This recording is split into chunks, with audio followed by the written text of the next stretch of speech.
What are you tweeting? I haven't looked at your account in a while. I know you cover the cartels, but like, what gory crap do you tweet? I So I haven't think I like think to the get last shadow every one day. the last one was an edited picture of I it was edited, right?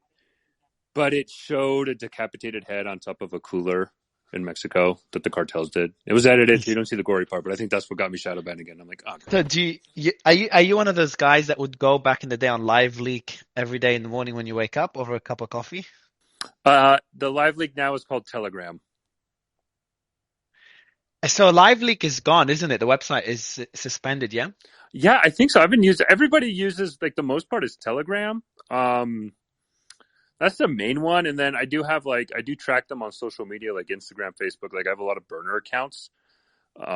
Ironically, like the word, maybe not gore, but like TikTok. Let's say you upload something, you put something on TikTok, and any inclination you're like in the cartel, they'll remove that video pretty quickly. But Instagram, they run amok. They run amok. Hmm. Oh, Instagram is a lot stricter, yeah? No, contrary. No, no, no, no, no. TikTok is way stricter than Meta. Like Meta is atrocious.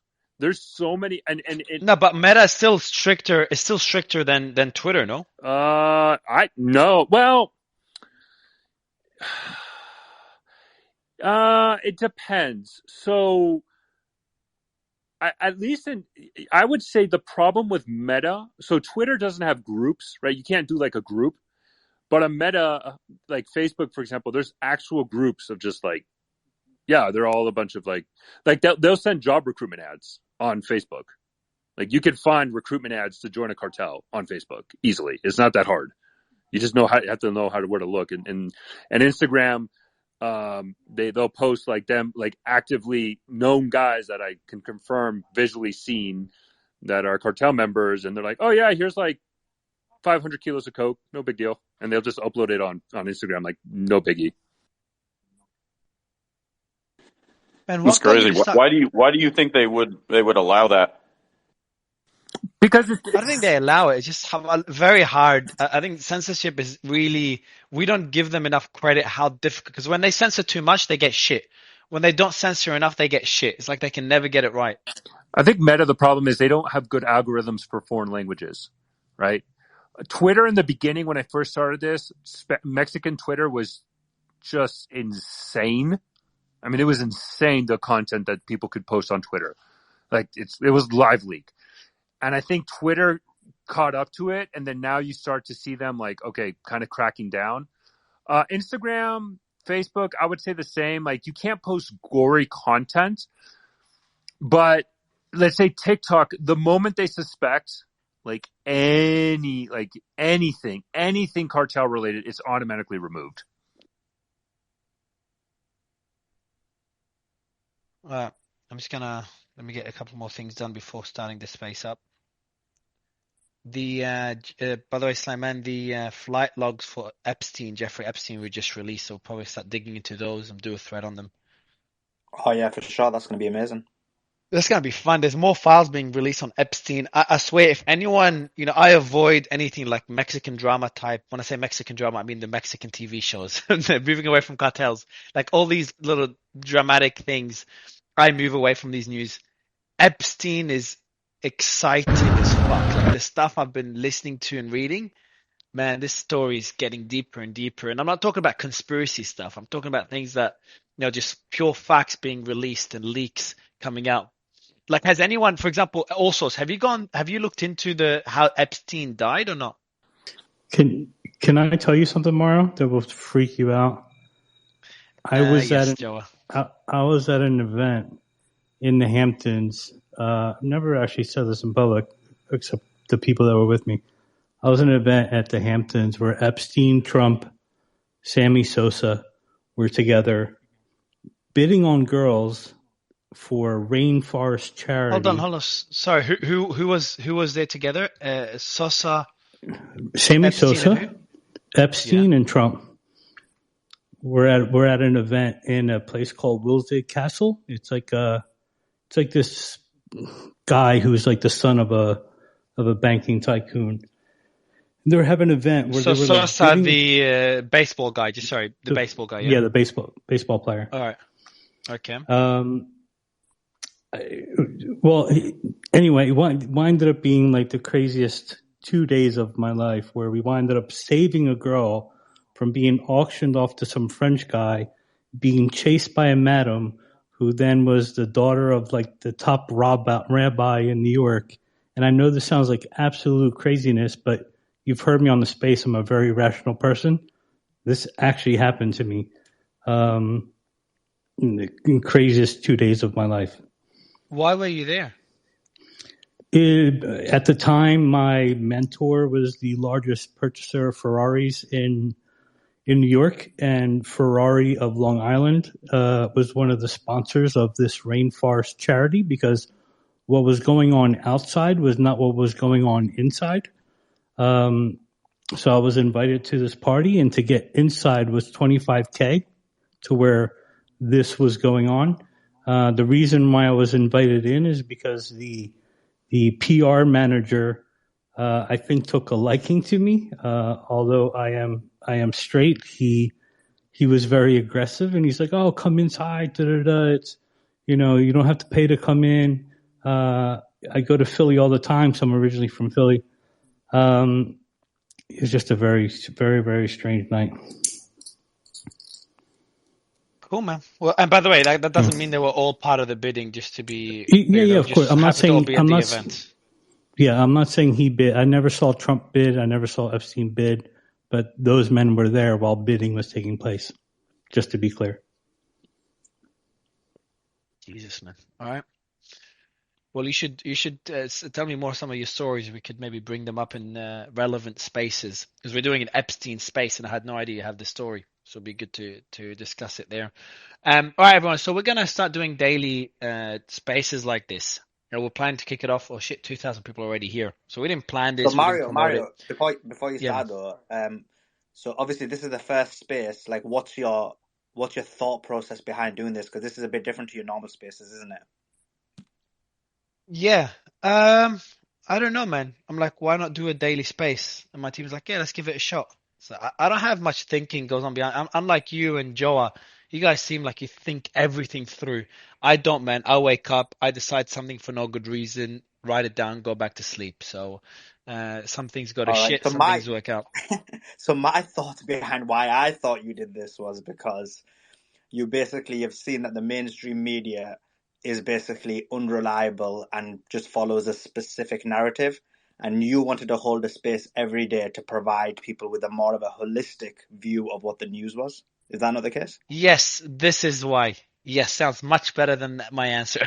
No, so this is why I'm doing the space. This is why I moved away from crypto and covering this. Why I'm doing it daily is just to give it the real reason. It's not what you said. The real reason is just to instead of always waiting for breaking news and then come up with themed topics, it's just interesting shit happening every day. Literally every day I wake up and there's just some cool shit, but not worth a whole space. But I thought if we put them all together, it's a good way to cover them. And then to all the spaces we do is like balance. We have people on both sides of every argument that come up, and including this panel right here. So it's kind of our thesis behind all the spaces. But the reason we're doing it daily is just as cool crap happening every day. Like, we're in the midst of a war in Ukraine, and where two superpowers, two nuclear powers are directly or indirectly involved, depending how you want to word it. And then there's tensions with the possibility of a war. We did a whole space on it yesterday between two other superpowers. One of them is the same, which is the US, and the other one's China. And there's very high tensions there. I think this is it's been decades we haven't had tensions that high relating to Taiwan. Correct me if I'm wrong, anyone. And then we've got other news that keep popping up here and there. Like in today's news, I did a thread on it. That's the last thing I tweeted just before the space.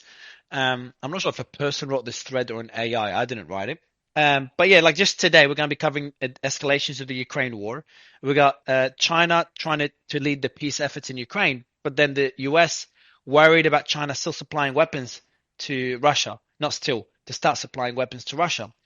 And then the third one is you got the US warning, they're supplying Russia. Number 4 is Biden and the Surveillance Act, reauthorizing the Surveillance Act, which is really interesting because that's the battle between security and a freedom.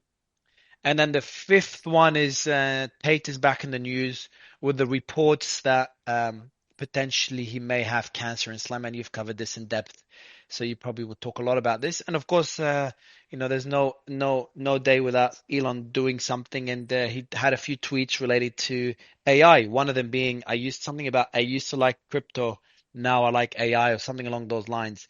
And yesterday, the day before, he talked about building his own version of Chat GPT using Twitter data, which makes sense and makes Twitter's acquisition significantly more interesting. And then predicting that all cars in the future will be electric cars. So that's a segment on Elon. So that's in one day. That's yesterday. So look at doing these spaces. They can go on for 5 hours. They can go on for 30 minutes, just depending on what happened in the day. Could even do like a 20, 30-minute one to see if it goes well. That's pretty much it. So yeah, hope you all like it. Let me know in the comments, bottom right corner. Just let me know your feedback if you think it's a good idea. And then as we do those spaces, if you're enjoying them or not. But I think we're ready to kick it off. We've got Addy on stage. Addy, it's been a while. How are you? All right, you got to unmute your mic, Hey, Addy. how's it going, Mario? Yeah. Yeah, good, man. Can you hear me Good okay? to see you, bro. Yeah, man. Yeah, I can see you, Addy. Excellent. Yeah, good to be And we back. got Yeah, I'd love to talk Epstein whenever you guys talk Epstein. yeah, we got to do a Right in the space on next Epstein. of Yeah. the journalists kind of leading the way on that. So yeah, Oh that'd be wow, great. I had no idea. Let me get the team to connect us directly so we can discuss it via DMs as we prepare for that space. Daniel, good to see you again. Thanks. It's good to be back. I appreciate being here. I should have invited you to the space yesterday. We covered the China tensions, but we kind of pivoted a lot to Ukraine. It would have been good to have you. We've got our regulars. We've got Emergent here. We've got Joa. We also have Schizo and Troy are back. Schizo, Troy, how are you guys? I'm good, Mario. Thanks for having me. How are you doing? Good, man. Good. Yeah, I'm doing pretty good as well. Just got done work. Good, mate. Good. All right, bro. I'm gonna kick it off. So we got the first piece of news. Maybe Slamman, do you want to read the first one? Yeah, sure. So the first one is about Russia. And before I start, from my perspective, what Mario said, that's the reason for this space. But more than that, we hope we can give everyone a holistic understanding of the news. And you don't get that in the mainstream media. So tune in every day and give us any kind of news that you think is worth covering. Right, coming on to the first one. Russia said on Thursday it was fighting off a terrorist attack in the southern Bryansk region bordering Ukraine, where the local governor said a Ukraine sabotage group had killed one person and a news agency said hostages had been taken. Ukraine accused Russia of staging a false provocation. 1. Armed men from Ukraine killed 2 people and wounded a child in southern Bryansk, Russia, which Putin called a terrorist attack.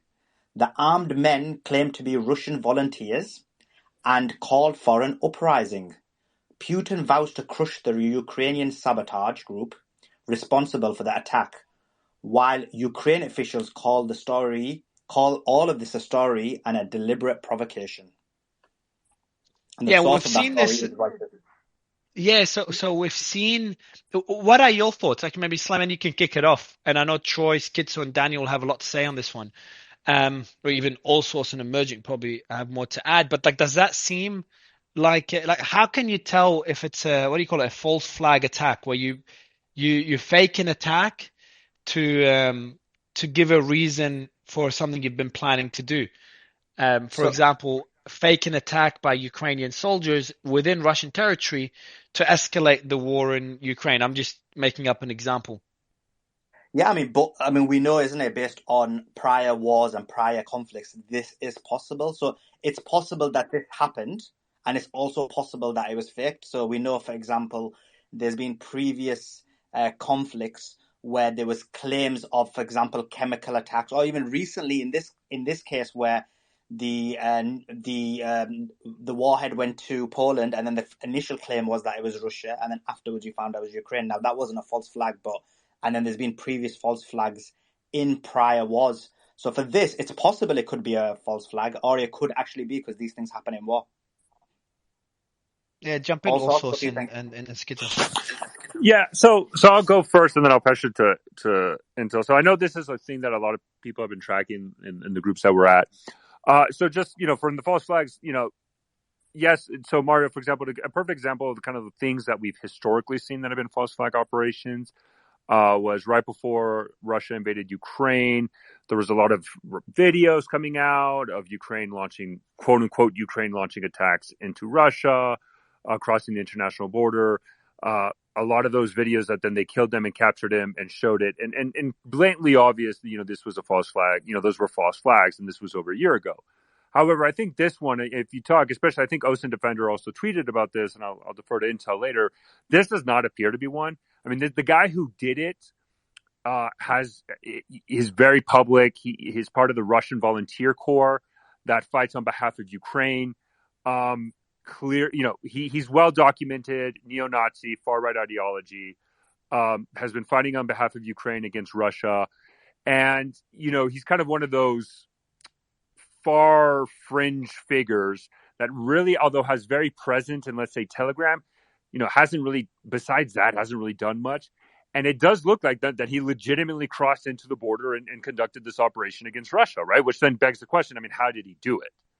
Right? I mean, like, how does Russia, a country that is at war, allow, a certain amount, let's say dozens of Russian soldiers or that support Ukraine to attack their sovereign territory for a duration of time?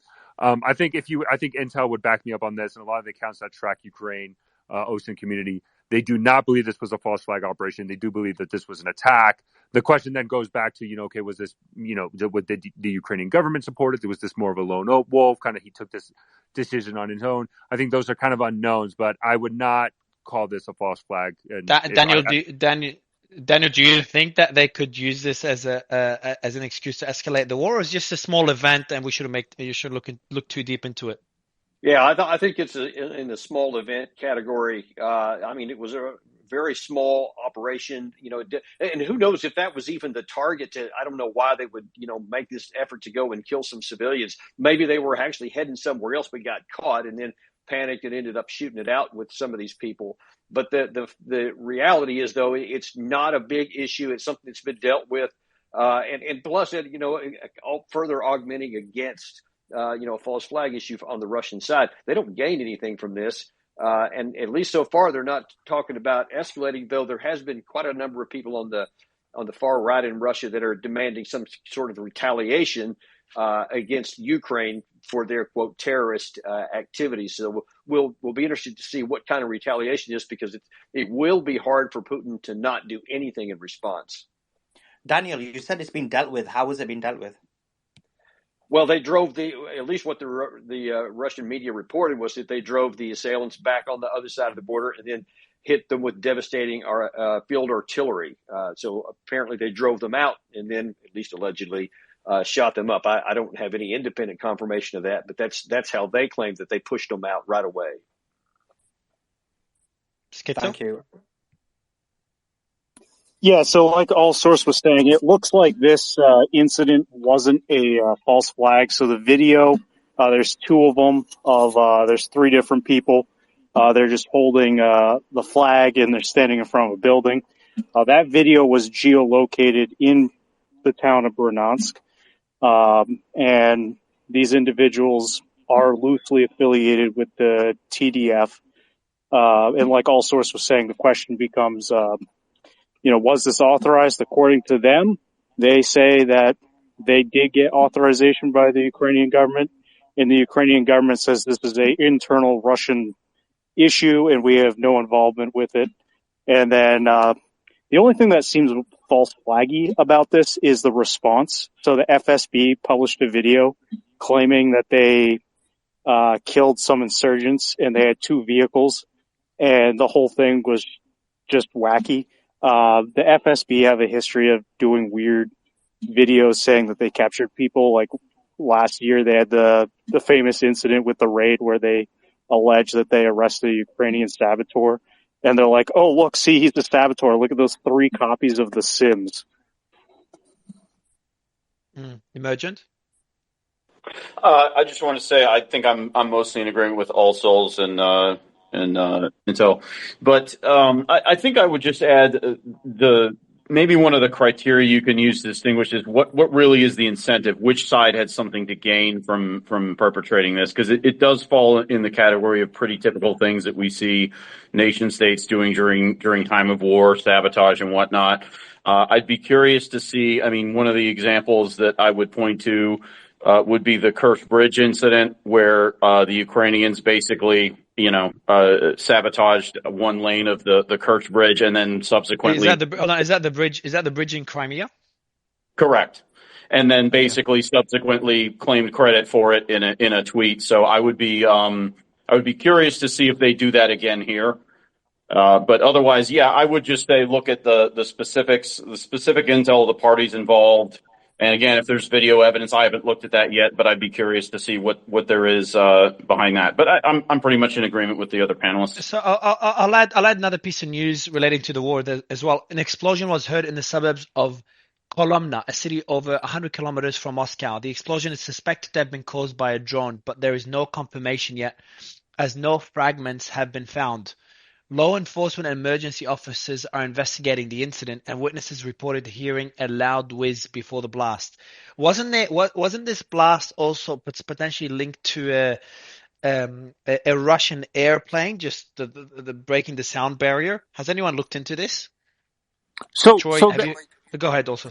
Yeah, well, sorry, I'll defer to Troy, but I think what we're starting to notice is attacks against Russia proper are becoming more reoccurring.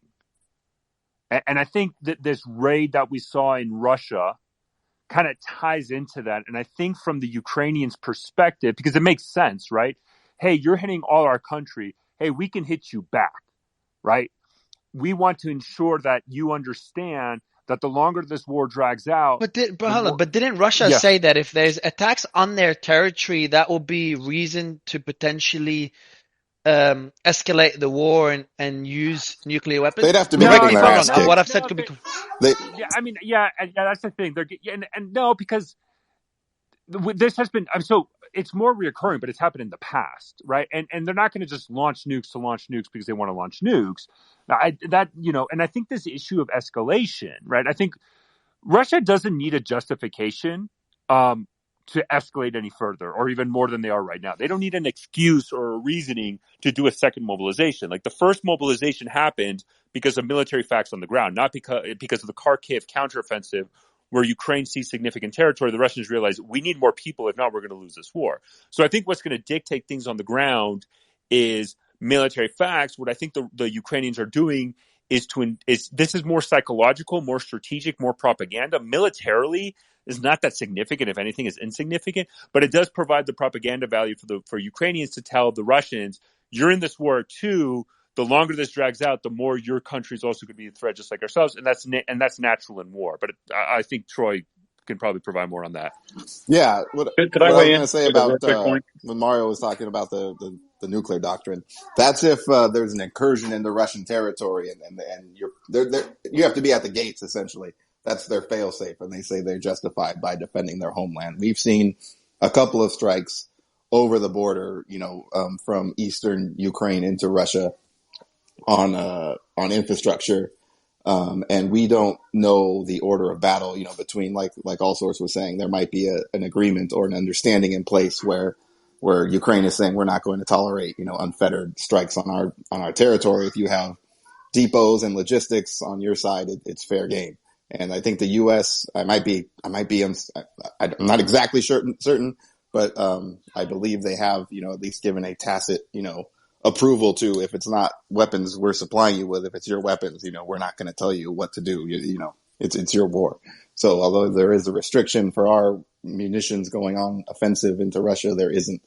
And on the terrorist incident or whatever that incursion was, it seems exactly like the kind of false flag Russia would do. They haven't hesitated to do that in the past. Going all the way back to the Moscow apartment bombings when Putin came to power. But in this case, I think there's a third kind of scenario where this leader of the nationalists, he can go in, deniably, without asking permission. And then after the fact, be able to say, neener, you got owned by the Ukrainians and me. And, if you're familiar, just to give you a little bit of background, specifically on the forest where this border is porous, and it has been since World War II. The Germans and the Soviets were having the same problems trying to keep partisans from sabotaging their infrastructure and their equipment. So if you think about like the forests of the Korengal Valley, it's locals that know the area, and even with modern technology, it's very easy for them to stalk. And there are people with their own incentives in Russia on the far right to accelerate this war if it means staging attacks or provocations on their own, either to to force Russia's hand and be more aggressive. Then they'll do it. So I think Ukraine is playing both sides. We really don't know what happened, but they're kind of on the one hand saying, yeah, this is, this happened, but, we didn't have anything to do with it, and someone's taking credit for it. So, I think that's as much as we're going to know for now. I want to go Ghost and David. Maybe Ghost, you can go first just to kind of balance out the discussion. With Ukraine, Ukraine seems to, the audacity seems to be increasing and starting to, conduct attacks on within Russian territory. What's the strategy there? How far do you think they can go? Because one common theme we've had in this space is that how far can we push Russia before they use tactical nukes? Ghost? Hey Mario, were you mentioning me? Sorry. Yeah, I was. Yeah. Oh, okay. Because I just came in, I thought the other guys go first. No, I just. I was gonna get David. I was gonna get David to speak, but I thought I'd bring you in just to kind of balance out the discussion because I know your stance.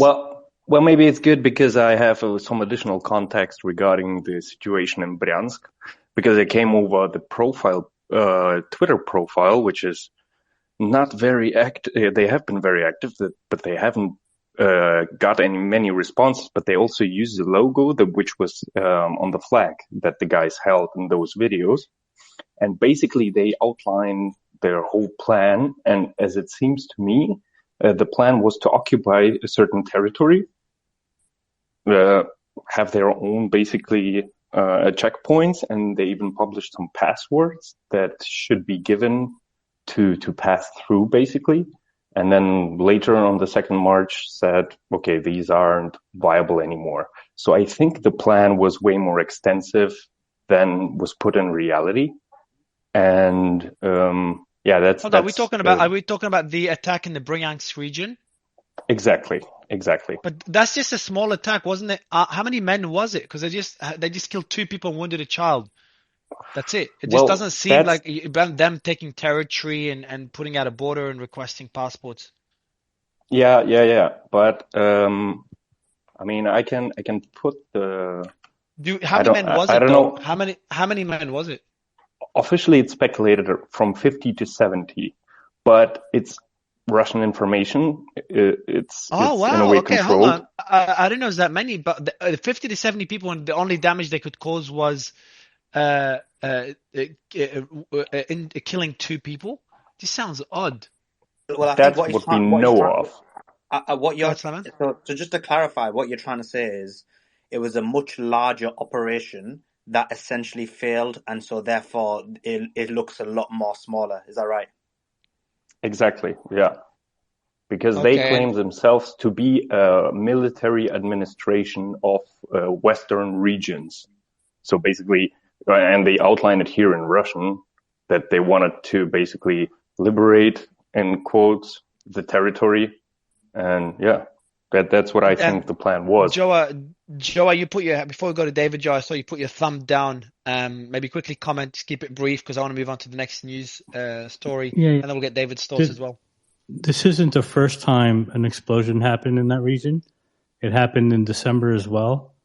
I really believe this is an area of interest because of the train yard there and the how many Joa, how many known attacks by Ukraine on Russian territory, and I'm referring to Russian territory pre-2014 because I don't want to get into the whole discussion there, excluding the Crimea Bridge, how many attacks has there been by Ukraine within Russia, and then including the territory that Russia and Ukraine are disputing, and I'm referring to Crimea here, what attacks have we seen since the war began, and are they escalating? That's a hard question for me to answer. Also, You can go in order. I'd refer to Start all with sources. Saki Airbase. David. Yeah, So just so give you a little David, context David, there. Yeah, in 2004, 2003, we had the Orange Revolution that actually brought a lot of democratic push towards Ukraine. The politicians, especially considering the 1994-1997 push towards Russian political systems, especially in the establishment of Ukraine. And this was a fear factor and multiply was stated by Putin as to potential contagions of democratic pushes towards Russia and why he necessarily needs to ensure the stabilities within these regions. But in this whole evolution, we also have the Euro-Maidan revolution in 2013, 2014 that had this intense push. And essentially, if we're going into the Kharkiv agreement, and this is where the precedence comes into Putin's war, there was a Svastopol had a till 2042 a Russian military bank that was going to be enabled there. And Krasnodar is one of the most popular and or business center of Russia in that sense. So in this reality, these are the formal tensions that we're seeing within Russian statements and specifically Putin's articles as to the defense of this region. And if we go back all the way to September 29th, 2003, the island of Tuzla, so this peninsula between Sevastopol in the Black Sea and Krasnodar was this actual interaction, and we've been seeing consistent military activity within this region. And so to answer your question, Mario, yes, we've been continuously seeing activity in this particular region due to the Black Sea and how the supply chain towards Russian dominance is necessarily present there. So Mario, what I would say is that to your question specifically of like how regular, so there's artillery shelling across Russia through the border like daily. That is a normal, regular occurrence. Russia-Ukrainian artillery across the borders, the international borders, like 1991 borders, are very irregular and constant. What we've seen an escalation in, or not maybe an escalation, I'm going to rephrase it, what we've seen more and more and more, because we started to see late last year, more drone strikes against Crimea, and that's kind of been also fairly consistent. What we're seeing lately more, and has been a little bit more consistent, is these reports from Russia of drones. Because in the past, what we saw is, a Hind. We saw this famous Hind against a Volgograd oil refinery that would go in. So a Hind is a helicopter, Ukrainian helicopter goes and strikes it. Then a couple of weeks later, we might get reports of something else, maybe a couple of months later. Lately, at least maybe the last week or 2 weeks, there's been more and more and more, at least reporting of drone strikes into Russia, especially this week specifically. Is this just an uptick because it's, we're kind of outside of the anniversary of Russia's invasion to Ukraine, so there's that symbology, or is this now a new standard that Ukraine is going to do? I think this raid, you can also tie into it, but we just don't know if we have to wait a little bit to see if this is going to be standard. Or is it listen, just a but also look what concerns me. I'm just going to read out the next piece here. Viktor Sobolev, a member of the State Duma Defense Committee, said the following, and he's not the only one, said that Russia absolutely, that's quote, absolutely needs to end the quote special operation and start the real war. I'll read out the exact quote. There are no red lines left regarding Ukraine, and we need to end the special operation and start a war. So what concerns me, and this came out today on War Monitor, what concerns me is that these incursions by Ukraine, from the news might give a boost to the troops, but beyond that, doesn't really help the war much. Mario, just to add to your point. So yeah, go ahead. The reason for that statement, and it's important, is because from the other side, and just to add to Ghost's point, the feeling amongst Russia is, and they believe they've got the evidence, that this wasn't an incursion, but this was an attack funded by the US and was basically commanded by Kiev. And so therefore what the feeling amongst Russians... Why? But the question is, why would they do this? It's just the risk outweigh the reward massively. Well, this is it, because this is the reason why Sobolev's making that point, because he feels, and maybe some within Russia feel, that Putin's acting a bit too lightly in the war, in the sense of, because he said in the past, isn't it, these are Slavic people, so and so he had that kind of thought process. And so what Sobolev's basically saying is, look, it's time to actually stop this special operation and actually go to war. So anyway, let's hear other people's thoughts on this. Yeah. So the only thing I would say, Mario, the only thing I would say quickly is, because I wanted to go to the speakers, is do not put too much value in what Russian media or Russian politicians say. At the end of the day, their voice doesn't matter. It's Putin. Putin is the ultimate authority in this, and maybe you can go a little bit down in his chain of command, but not much. You always see Russia media, Russia politicians. They've been beating this drum of. They said it the same after the sinking of Moskva, right? Like I would not put too much emphasis in whatever Russia. This is a special military operation in name only. Like it's a war for everybody else. I don't know why they continue to call it a special military operation, but if you look at Russia's laws and how they transition their economy and how they operate with the mass mobilization, they are in a war footing already. There's not much else they can do. Maybe a second mobilization, but that's going to have a lot of issues anyways. And Emergent, what do you think, man? I don't know. I feel like if Putin is facing pressure from within his administration, a lot of people in Russia are not happy with the war.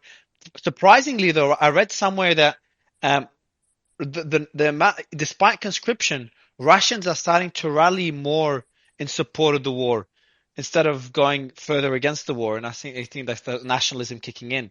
Am I right in saying this, Emergent and Daniel?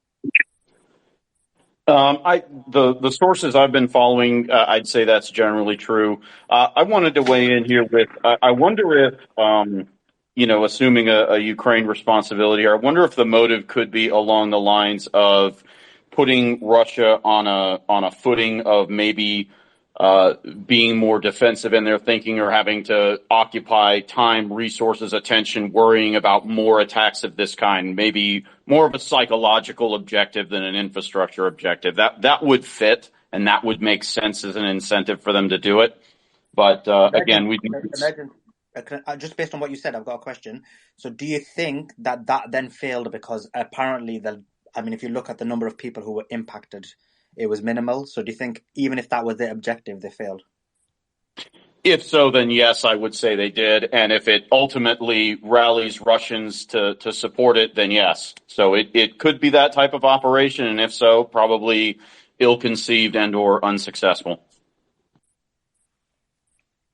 Daniel? To answer your question there, I think that part of the issue with the move, certainly a lot more than just this one politician, have been saying, let's just, forget about this special military operation, go with a declaration of war, because there has been a growing sense of anger and frustration among many in the Russian population and leadership, because they see this as the increasingly NATO against Russia war. And that Ukraine is just being used as a baseball bat against them. And it's not really anymore just them against Russia. And, and when we, talk about we're now going to give, all these, Challenger 2 tanks, Leopard 2 tanks, M1A2 tanks, all these things are coming later on. There's lots of talk about should we start sending F-16s or Mirage 2000s. All those things continue to make Russia say we should not just hold back and just try to get the Donbass. We should just do whatever we need to do to get our security.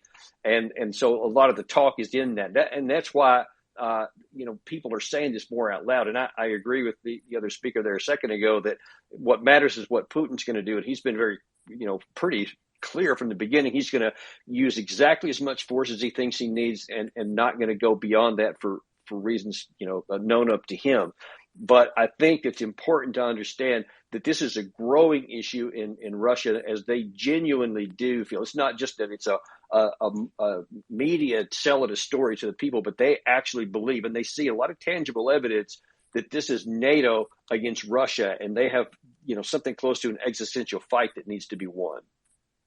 And to elude that point, sorry about that, Mario. David. But to elude that point, back in these Kharkov pacts, essentially, we had this agreement with these non-Crimean states. This was Sevastopol, within this idea that NATO won't interact within this country until the formal lease is resolved within Russia. And the lease was extended from 2017 to 2042. Now we're seeing articles and more precedents out of NATO saying it must end its current stranglehold within the Black Sea and Russian dominance in this association. But if we're looking at the historical legal documentations that's represented within these agreements and within the rhetoric that Putin is demonstrating, hence why we're we're seeing this potential conflict within, let's say, internal policies within Russia and Putin's action is because, legally speaking, he's continuously in accordance within the actual agreements that he's in place since 2003 all the way on to 2017. A question, very brief question, if you can keep it very brief, because I want to move to China's involvement in this. Schizo or Intel Schizo or Emergent, is Putin facing resistance within? I know that we don't have much clarity on what's happening in the Kremlin, but is he facing much resistance from his inner circle? Because I know he was facing a fair bit of resistance in the early days of the war, and some left Russia, some apparently died from mysterious circumstances. But are we seeing that same amount of resistance, or are people within his administration also rallying around the war and around Putin, considering the perception of NATO's stranglehold on Russia? There's been a little bit, I would say, a little bit of pushback. The big thing that's been happening recently has been internal power struggle between Prigozhin and Shoigu and some of the other. Who are these guys briefly? Prigozhin's the head of NATO, or not NATO, sorry, Wagner. Yeah, he's the head of NATO. He got a promotion. Prigozhin's the head of Wagner. He's very public about his thoughts. He regularly critiques decisions made by the Russian high command. He's regularly critiquing Putin. And there's been a little bit of a power struggle over the past few weeks between him and the generals. There's been a bunch of decrees reducing weaponry and equipment to Wagner. They stopped doing the bringing in new prisoners into Wagner. And they've been trying to reduce Prigozhin's sway. They recently told Russian media outlets there was a new decree that came out saying that pretty much if you're talking about updates in the war, you can't talk about Prigozhin. So if Bakhmut falls tomorrow, and let's say Wagner's makes a video showing that they drove the Ukrainians out, Russian media isn't supposed to even mention anything that Wagner does, and not supposed to mention anything that Prigozhin says. I want to go to China's involvement, Slayman, because that one's interesting. Because on one side, I'll let you read it out, but on one side, they're trying to broker peace. On the other side, Russia apparently has concerns of China supplying weapons to Russia. So what's the latest today? Well, with China, the interesting thing is they've basically framed themselves as bastions of peace and prosperity in the region. So the Chinese Foreign Minister Jin Gang said in his speech that what China want is to maintain peace and prosperity with Russia. In addition to that, in regards to the Russian crisis, they support all efforts for peace and will continue to do so in a very constructive role. When you say the Russian crisis, what do you mean? You're referring to the war or the economic crisis? The Russian-Ukraine crisis, they're referring to the war. And then regarding continuing on with the Ukraine crisis, so that again, the Russian-Ukraine war, China is saying that they oppose all double standards and any pressure for sanctions, and that they will continue to continue to exchange with Russia on all levels. So they're basically saying they want peace. Any statements about sanctions are double standards, and they will continue to work with Russia at all levels. And what's interesting is that they did say a few days ago that they respect the territorial integrity of all countries. Obviously, in this case, it is seen as a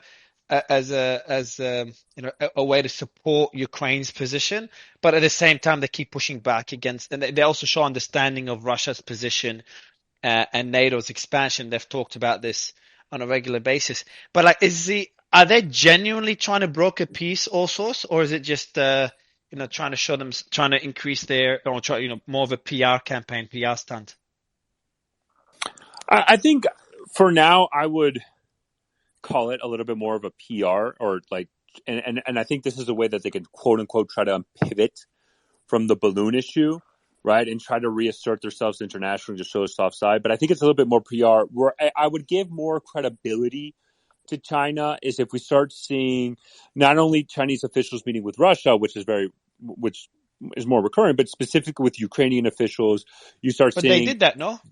There's there's discussions of it. Discussions of yes. Zelensky. So if we start seeing, let's say, members of the Chinese Ministry of Foreign Affairs, senior officials of the Chinese Ministry of Foreign Affairs start heading over to China, maybe in their foreign advisor. If we start seeing many in the outskirts of like the UN, we start seeing Chinese, Ukrainian ambassadors having conversations, then I would lend it a little bit more credence and believability. But we just haven't seen any significant push from the Chinese on the international stage yet to do this. And honestly, I hate to be the bearer of bad news, but Ukraine and Russia have no desire right now for peace treaty. They both think they can fight this war. We're going to have to wait until probably the end of the war to see anything. I was on the impression they both want peace, but they want it under their own terms. Daniel, what are your thoughts? Do you agree with all sorts? Is that a PR campaign by China? Yeah, I think there's a combination of a couple of things. One is it's definitely a PR campaign by China because they want to position themselves as the, quote, adult in the room and the side that's actually looking for peace, not just trying to expand the war. And they're saying a lot of the things that many countries in the world actually believe. They're like, look, just make sure that this doesn't expand, make sure that there's, nuclear safety is assured. And then that the economies are open back up and the grain shipments begin, those kinds of things that resonates with them as opposed to, some of the stuff that the United States is saying, which is, just will provide weapons as long as it takes. And that doesn't even address a possible ending, which most of the world just wants to see the thing end. But it's also interesting that Zelensky said just a few days ago that he wants to meet with Xi. So I don't think that he's just rejecting it out of hand. And that could be because he's starting to recognize that maybe his position on the battlefield is not quite so strong as he thought. And these ideas that they're going to push Russia all the way back to the 1991 borders is just fantasy. There's just no prospect for that. And at some point, they're going to have to make some kind of a negotiated settlement. And maybe he thinks that he can get in on Xi and so it's not too much on the Russian side. That's probably what he's doing. Joa, jump in. Sure. And Joa and interrupt. Joa and the Ghost. Yeah. I mean, I kind of look Joe, at... by the way, Joe, I just want to add one thing. Like, I feel I feel naive because I thought China's serious about this. China does want peace. They want their economic relation with Russia. They want Russia's economy to improve. They might benefit from the Ukraine war. There are benefits as well. US is distracted by Ukraine. They want to see how it plays out because obviously they have their own ambitions with China. So, I think both arguments make sense, but every country wants their economy to do well. And economies generally don't do too well when there's war. Actually, no, I'll take that back. A lot of economies do extremely well. And in this case, China's supply to Russia just improved because of the sanctions by NATO. So I don't know, maybe the argument of China doing this just for the PR could be valid. Well, I don't think it's just for the PR. I think they do want peace. But I kind of view China, Russia, kind of the same way I viewed America and Saudi Arabia, right? They were arm locked in step, the largest consumer of petroleum and the largest producer of petroleum. Now you have China, the largest consumer of liquid natural gas, and Russia, the largest producer of liquid natural gas. And I've worked for a lot of energy companies. Liquid natural gas is well known to be what's going to be the transition energy away from petroleum. We can't put everyone on solar or on wind right away. There has to be a transition energy, and that's liquid natural gas. And that's where you'll see a lot of electric companies are investing more in exploration of liquid natural gas because to transition, we will need it. So I kind of view them the same way Saudi Arabia and America. America would make statements in favor of Saudi Arabia, even if Saudi Arabia... Hey, dropped out, and vice versa. Here, a call came in. America would make announcements in favor of Saudi Arabia, defending them even when they're wrong, and vice versa. I think the same thing is happening here. China does want peace, but they want it the way Russia wants it, right? So Russia considers those territories to be Russian. That's the border they want to respect. They don't identify whether they think Crimea belongs to Ukraine or doesn't. They say they want the borders respected, and they're an ally of Russia, and they need to be. I want to go quickly to Emergent and Ghost. Guys, do you think China will supply weapons to Russia? Because that is a line I never thought would ever be crossed. I wouldn't say it's impossible, but I think for right now, it kind of goes back to the first balloon incident. It's plausible that China did that mostly as a provocative stunt. And to me, then making this statement in support of Russia, to me right now, it looks like it's posturing, and even just them posturing, saying they're making a vague statement about supporting Russia, may have an effect just on, I mean, it's even changing the discussion around it. So I think for now it's just posturing, but I'm sure if they're posturing, then they probably have a mapped out decision tree of, well, you know, under these circumstances, we might escalate to advisory support. On these circumstances, might escalate to that. I would imagine anything in terms of direct military support or material weapons aid would be farther down that decision tree. Probably not something they're going to do right away. Can I ask your opinion? If what about them providing money? If the question was about money, if they would provide money, not just weapons, would your answer change? Sure. If I would imagine they'd provide advisory support and or financial support, you know, probably economic support in terms of trade. I'd probably see those things occur long before weapons. But yes, if we were further down that, then I'd say more likely. Ghost, do you agree with that? Go ahead, Ghost, if you can answer that question, and in addition to that, if you can also tell us, because Blinken said that the US may sanction China if it gives weapons or ammunition to Russia. So if you answer that question, and then in addition to that, answer this secondary question, that'd be brilliant. Ghost, if you want to unmute. Oh, sorry. I didn't really listen to the question. But in terms of weapon support, I think it's more of a posturing position. I would agree with that, because if they really wanted to provide weaponry and there would be no problem to do it covertly over a third country, or just bring it over the border and not do it officially, basically. So I think they just use it as a way to point out at hypocrisy, because Europe and America is basically supplying nonstop weaponry. And I think it also builds on the one point that Putin made in a recent, I don't think it was a speech, but he mentioned it recently, that because Western countries aren't getting paid for those weapons, I mean, the US is basically working with a lend-lease, but I think European countries are just donating them. He said those countries that are basically donating those weapons aren't getting paid for them, so it's not a normal arms deal, and they can be considered as basically parties to the conflict. And I think it's somehow also building on that point. So I would agree with the position that it's posturing right now, because just I also don't see the need for weapons. What Russian army needs is drones that the Russian army lacks of. But I think at the point right now, the hole has been stuffed. Yeah, I think the weaponry, we got the most tanks in the world. Well, there I want to go to been... Daniel. Schizo, I want to go to you as well on this one. Daniel, and then Schizo. Blinken saying that they will sanction China if they do supply Russia with weapons. Economically, that sounds really concerning. Could we see China supply weapons to Russia? Will the US sanction China? And how could all this look like? Like, it just seems like it keeps escalating. That's a lot more difficult than sanctioning Russia, because our economy is so. I think it's going to look, if I may jump in, I think it's going to look a lot like. Hold on, Troy. I'll give you the mic in a bit after Schizo. Go ahead, Daniel. Oh, good. Go ahead, Daniel. Because the U.S. economy and China's economy are so deeply intertwined that you start throwing sanctions on them, and you start having serious impacts on American businesses.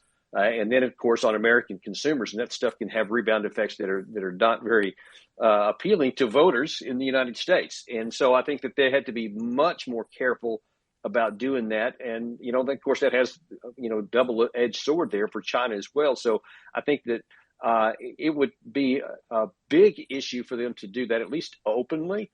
But look, they have some motivation to want to help Russia, especially if it keeps us tied down, if it keeps costing us things and works against our interests. They have a motivation to try to move in that direction, but they want to, like they have done so many times in so many different areas, they want to walk that fine line towards, pushing, but not too far so that it spawns these kinds of things. But I think it is possible. But I think that the circumstances would have to change a lot, namely that maybe Russia would be in a threat militarily of maybe not winning or something. Like if enough weapons came in from the West, potentially they would do that to save Russia if they thought they were losing. But right now they're not. Russia's not suffered like that. In fact, with the likely fall of Bakhmut within the next day or two, they're continuing to, however slowly, move to the west. And unless that changes, China has no need to do that and take that kind of risk.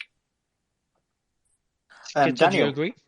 Sorry, Daniel, just based on what you said, sorry, Mario, just based on what you said, because you said that one of the things that will stop the US from engaging in sanctions is the fact that the negative impact it'll have on the American people.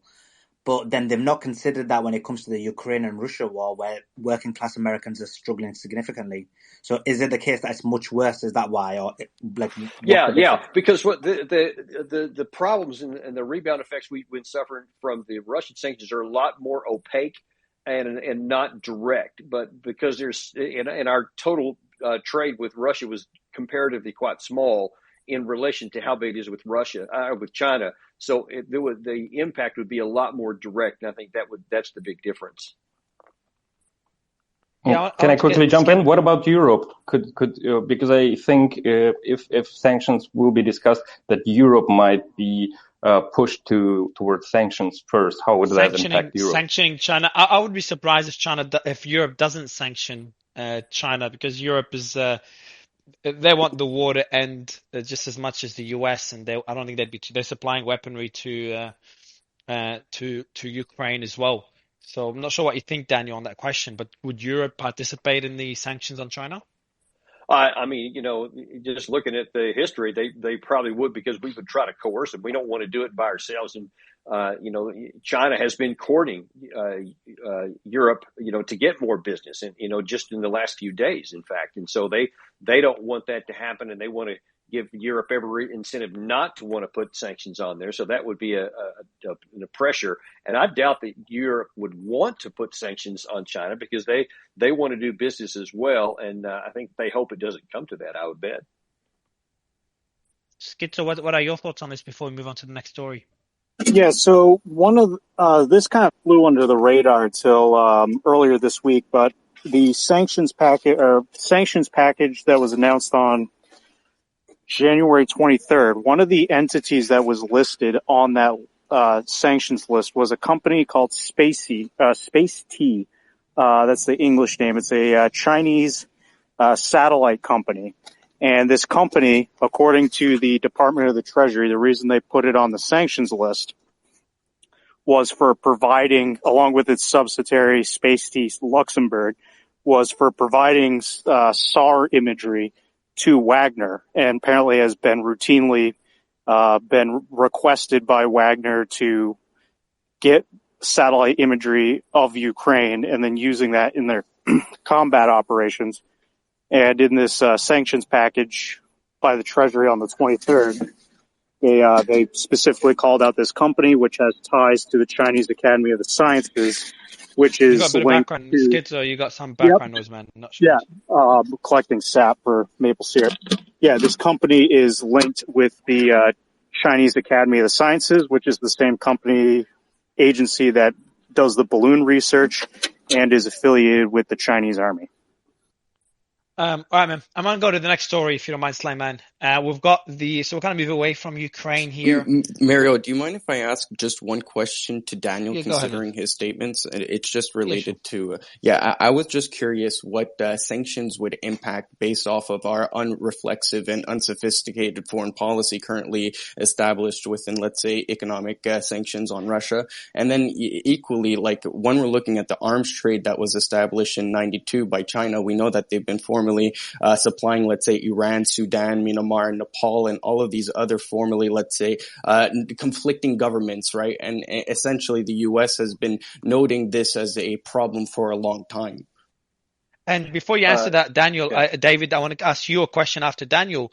What will happen to the US and Western economies or to the world economy if the US does end up sanctioning China? And how would that look like? Because that's what worries me. I did a tweet about it a few days ago. But Daniel, I'd love you to answer David's question first. I mean, I'm honestly not sure what kind of sanctions they would attempt to put on there. I'm just generally speaking, a big opponent of our sanctions policy, because we throw sanctions around left and right with no idea what they're supposed to accomplish. We want to do it for punishment, but the whole point of using sanctions is supposed to influence the behavior of another side so that their power really is in their lifting, that if you do the things we want here, we'll lift it. But we never do that part. So it's just an easy, really reflexive, non-thinking tool that I think rarely works to our benefit. And so I've not heard any specific targets that might be applied here.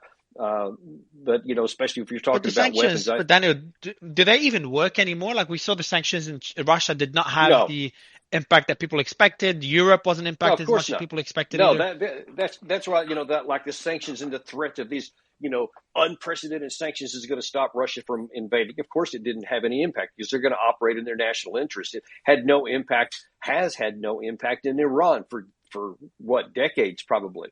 And a lot of these sanctions we've had on China already during this trade war, and going back to the Trump administration and others now, they don't have any impact.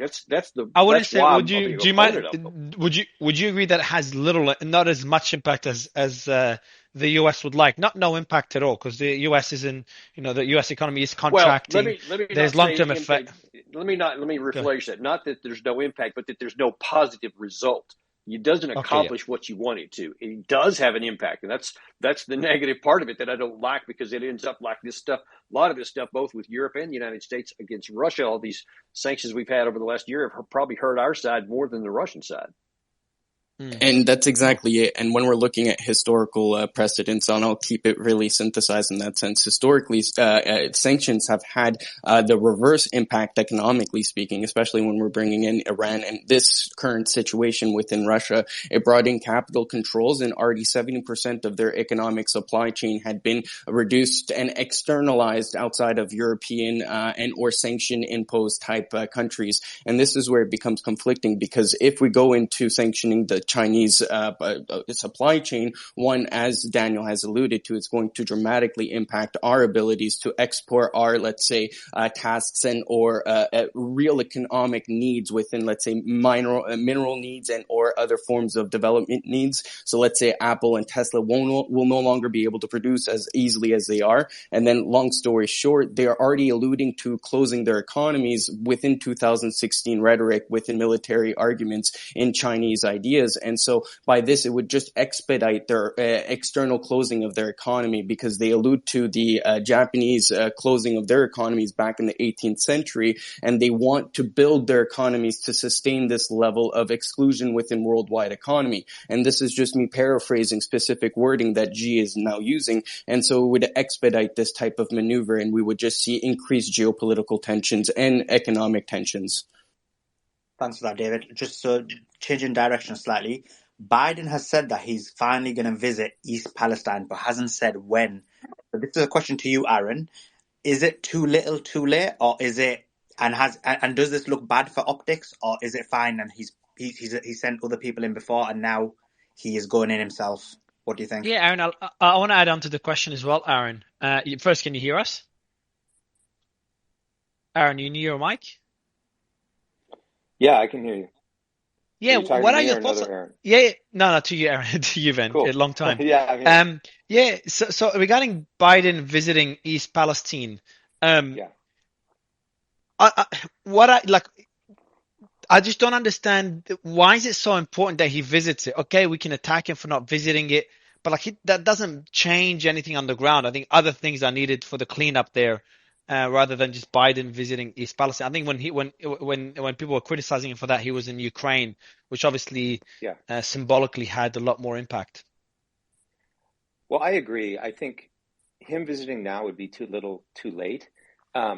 When a visible, known leader shows up at a site of a disaster like that, on the one hand, it can actually get in the way of certain response efforts, but also there are people in that situation that need to know that those in authority recognize what's going on here, see that it's important, care about us enough to show up, get on the ground with their boots and take a look at what's going on. But I think that needed to happen really right away. And if Biden's in Ukraine, he needs to deputize someone who's a well-known public figure, whether the vice president or the secretary of one of the major departments. Transportation, would have been a reasonable one. But Mayor Pete, I think, took a little too long as well to show up. And already there were others on the ground trying to get efforts going. And so it's not about needing to have a political leader there to get things done, but it's about needing to have a political leader there because it conveys a message to the people of that town that you matter. You matter to us. You may not have voted for me for president, but I'm the president for you because I'm the president of the United States, not just people in red states or blue states or red counties or blue counties. And I'm here for, anyone who needs help at the federal level. And this was a disaster that did require help at the federal level in terms of assessing, the nature of the problem, protecting people from harm to the extent possible, bringing in the resources to do the cleanup and make sure that the environment there gets back to a healthy state as quickly as possible.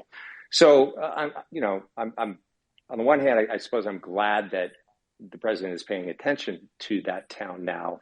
But I think in terms of what would have been helpful to the people of that town, the opportunity had probably already passed. And at this point, it's probably best to let the ongoing efforts just run at their own pace. Yeah, and there's just for the audience, we're going to do a new space on East Palestine. Nick, who's still there, the stuff that he's found, I don't know what he's going to allow me to disclose now and not disclose yet. But the things he did, the information he got, that's not public. Nobody knows. The discussions he's heard, the things he's seen, he hasn't shared yet. Is insane. It just shows first how far it's like Nick is creating his own version of Project Veritas there, and the impact, the amount of damage that was done is significantly more than what's being reported, at least based on Nick's report. So this is something we're going to be covering later in a space that we're preparing for. Before we continue with the next story, I do want to go back to another story that's linked to the Ukraine war, and that's regarding sanctions. Daniel was talking about sanctions earlier, and I'm going to read this out. 2 U.S. nationals were arrested in Kansas for sending U.S. aviation technology to Russia. And that was by Matthew from the U.S. Commerce Department. And that's fascinating because it reminds me of the movie War Dogs. And I was meeting someone and they were telling us how, that was a while ago, and how they supply. So I'll tell you this interesting story. Airplanes, so aircrafts cannot be, there's very strict controls on supplying aircraft, who you supply them to, and there's a lot of KYC that needs to be done. Know your customer. And then he's telling me how there's some people trying to sell aircraft to, and not only aircraft, various equipment and stuff to Russian nationals through various corridors. And one thing I've learned is that whenever there is sanctions, for entrepreneurs, for investors, that for them, they see it as a business opportunity, finding legal means to supply the demand that is not being met because of sanctions. Now, we saw the story of these 2 Americans. So they've been arrested in Kansas for supplying aviation technology to Russia. And they're gonna be charged with several offenses, including conspiracy, exporting controlled goods without a license, falsifying and failing to file export information, and smuggling goods contrary to U.S. law. So they've done it illegally. But there's a lot of people that find loopholes whenever there's sanctions through legal means. So anyone that gives me more clarity on this, I'm fascinated by it. And another thing as well that I've been learning about is how vulnerable the U.S. is to technology theft. We've seen a lot of U.S. IP get sent to China, illegally sent to China. And we've seen as well U.S. microchips in Russian weapons that is being used in the Ukraine war right now. So it's a fascinating web of sanctions and different supply chains. And it kind of goes to Daniel's point that sanctions don't have the impact, and emergent, I'm just going to bring you back up, don't have the impact that the US would like whenever they implement them. Not sure if emergent or protocol or anyone else, since Daniel just dropped out, has more clarity on sanctions and why they're not having the impact that the US would like them to have. Yeah, because they are adept at evading them, right? You're seeing blending in North Africa, India. You've seen arbitrage. Go look at India's oil exports. Look at China's. They're still buying Russian oil. They're just having to wait a couple more steps and have it travel through different means to get there. I mean, that's what's going on. Yeah, currently 70% since 2019 of the oil markets and LNG pipelines from, let's say, Russia have already been mitigated and attempted to, let's say, externalize their dependency on European needs. And then from there, when we're looking at the whitewashing of oil or Russian oil going into European countries, it's actually extraordinary. And this explains, in fact, the actual price differences and the differences in, let's say, different distilled values and premium values between, let's say, diesel, gas, and other forms of distilled products. And I think that it's an interesting situation when we're looking at the supply chain. Yeah, I pinned some stories up there, Mario, if you want. They touch upon, operations running out of North Africa, running out of Spain, etc. I mean, you're having a lot of countries since the war started. All of a sudden, they're net exporters of a lot of Russian commodities. I'll go to Malawi to be specific. What to be specific, Joa? What did you say, Joa? Joa, you're muted. Can you hear me, anyone? Yeah, Malawi. What about it? They're becoming a huge player in North Africa, trafficking the energy from Russia. Malawi, really? Yeah. Which is strange. Is the African economy benefiting from all these sanctions? They would be, no? No, because they're having to compete for their commodities with. So Africa wouldn't benefit. Sorry, Africa wouldn't benefit because now there's too much commodidies in the market. Like South Africa is having rolling blackouts. So the countries that are demanding. So I'll rephrase it. So Africa wouldn't benefit, but countries that need those resources and that are not part of NATO, of course, they would be benefit. India would benefit heavily, no? They need it for their economy. Non-aligned countries. India is benefiting.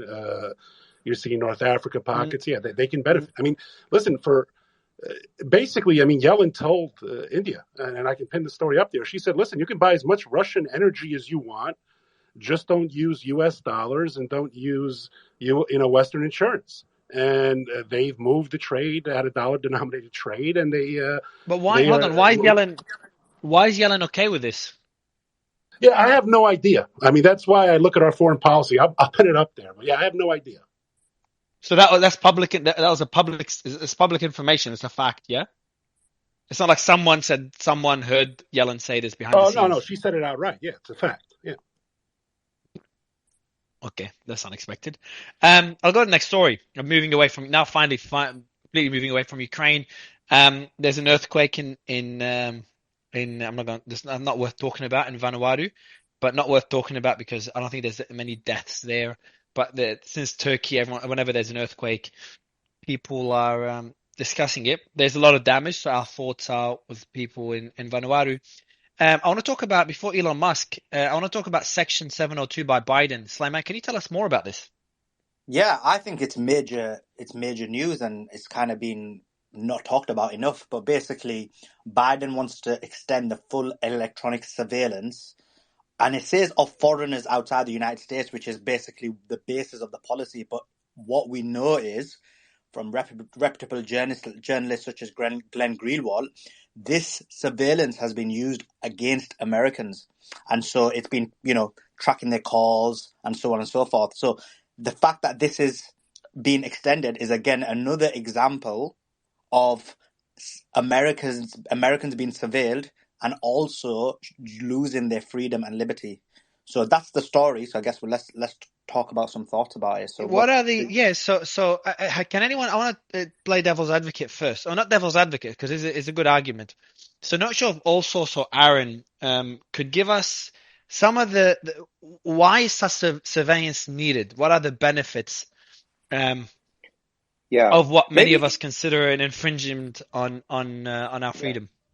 Maybe first, Mario, if you don't mind, I would just like to give a couple more examples to set context for the story of what surveillance is happening, and then we could have the debate about whether it's good or bad and where and how it should be used, because I think there's a lot of folks that don't understand the degree to which they are being surveilled at a pretty micro level, even in cases where they think they may be opting out of that. So just going back the last 3 years, the surveillance ramped up quite a bit during the pandemic. So we saw out of Israel passed emergency legislation allowing the Shin Bet, which is basically their version of the FBI, to extract, track, and trace data from cell phones during the Omicron variant wave to basically monitor COVID contacts. And that they were going to do that for the entire population, whether people wanted to opt in or not. Now, they at least did that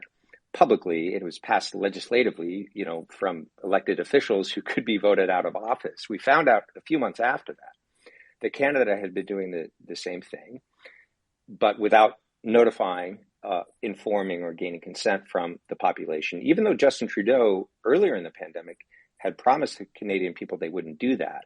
And then in May of last year, Vice broke the story that the CDC was doing the same thing. They were extracting track and trace data from cell phones to monitor during lockdowns and school closures how many people were gathering at a school, how many people were gathering at a church. Now, that data was supposedly anonymized, but there were some researchers from Princeton that showed pretty clearly that with only 4 data points, you could identify the specific individual to the anonymized number used in that data set. So the data wasn't really anonymized, or at least it wasn't secure in that regard.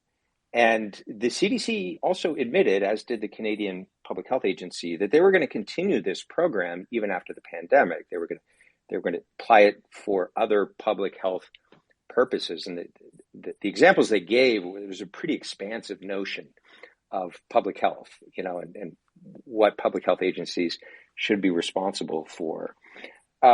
So that's an example of not even the intelligence agencies at work, although they probably had a hand in coordinating this, but in this case, public health agencies utilizing this kind of mass surveillance technology without going through the usual democratic process of publicly passing a law or having a public debate about the pros and cons of surveillance and when and how it should be used. So I just want to add that to the latest story about Biden's executive order, because I think there's a lot of folks that don't understand the degree to which this has now become normalized across sort of multiple domains of the federal government.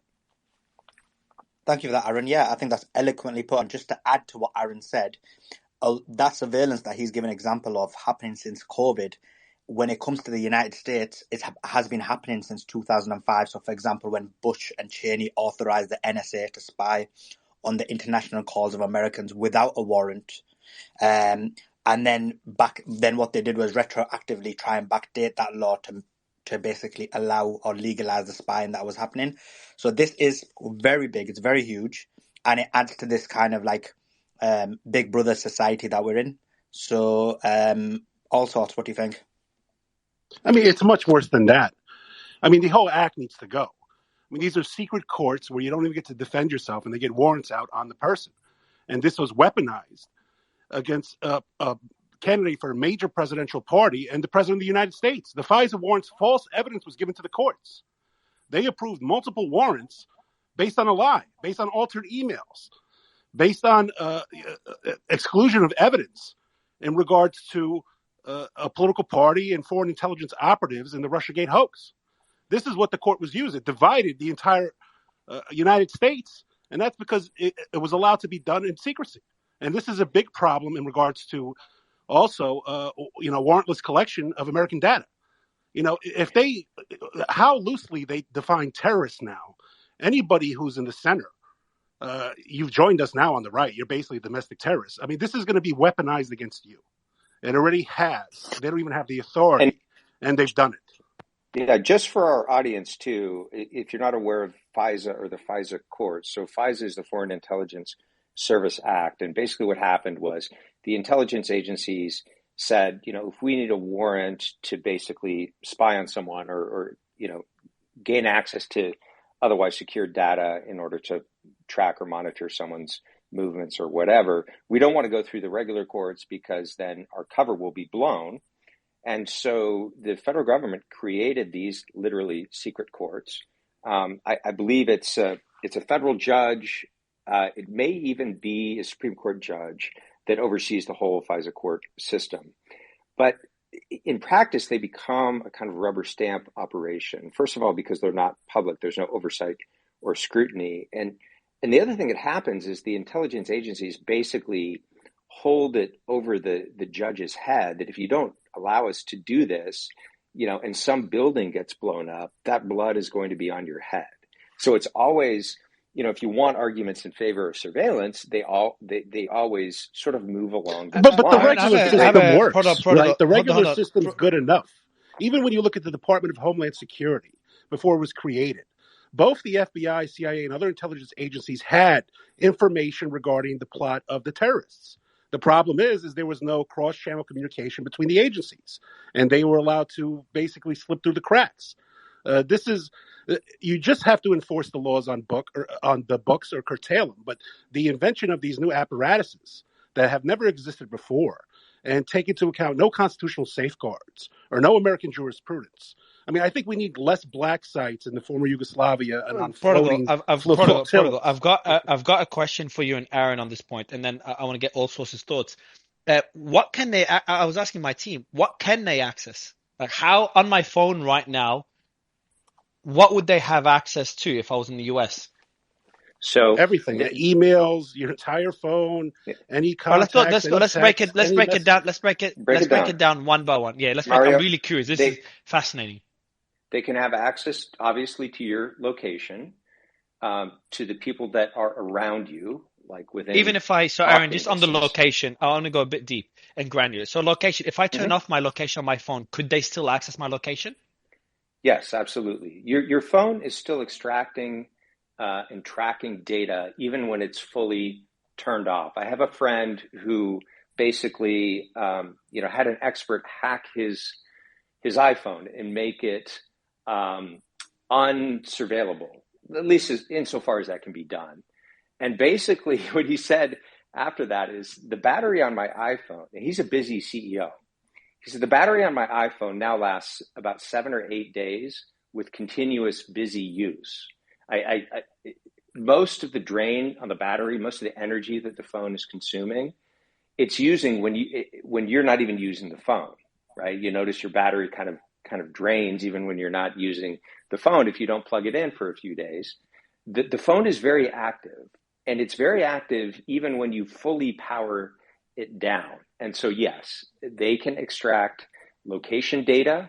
They could turn on your microphone even if your phone is turned off. Sorry. All right, let's go. This is crazy shit you're saying. So I want to understand. Yeah, Mario, your upset is horrible. They got you a while ago, man. They got everything. Okay, so it was not much to get with me, but they can take it all. I just let's go into the first point. Location. Who isn't that? So let's say I have an iPhone right now. In my location, that data is either with whenever I authorize an app, they have access to the location. The location's on my iPhone. This is data that Apple controls, correct? To an extent, but look, the NSA can get a backdoor to all of this, and your location can function really in multiple ways. So the phone can utilize GPS technology to access your location. The phone can also utilize basically triangulation between different internet servers. You guys remember when the Google cars were running around a few years ago? Basically for Google Maps, gathering data, like, taking Street View and camera and so forth. One of the things that Google was doing at that time with those cars is they were mapping the location, not just using GPS, which would not have given as sort of finely granular and accurate location data as they needed. They were also basically tapping into any Wi-Fi systems and triangulating their location from local signal strength from Wi-Fi. And in addition to that, we found out later, and Google got its hand slapped, but not very severely. They were also reaching in and basically extracting the payload from those supposedly secure Wi-Fi signals. And so, that was a private company that was doing that work. Aaron, let's go to the second one. They can turn on our microphone. Is that because I've heard this before? Mm-hmm. Is that a possibility? Is it factual? Because that's too extreme. What do you mean they can turn on our microphone? They can turn on your camera. Yeah, I mean, all of this is technically feasible. Whether any particular government agency at any given time is going to want to do that is another question.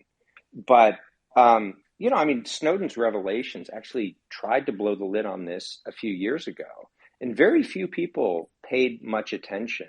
If you read his book, you'll get more of a sense of actually what's feasible and what's possible. And that was 7 years ago when he blew the whistle over at the NSA.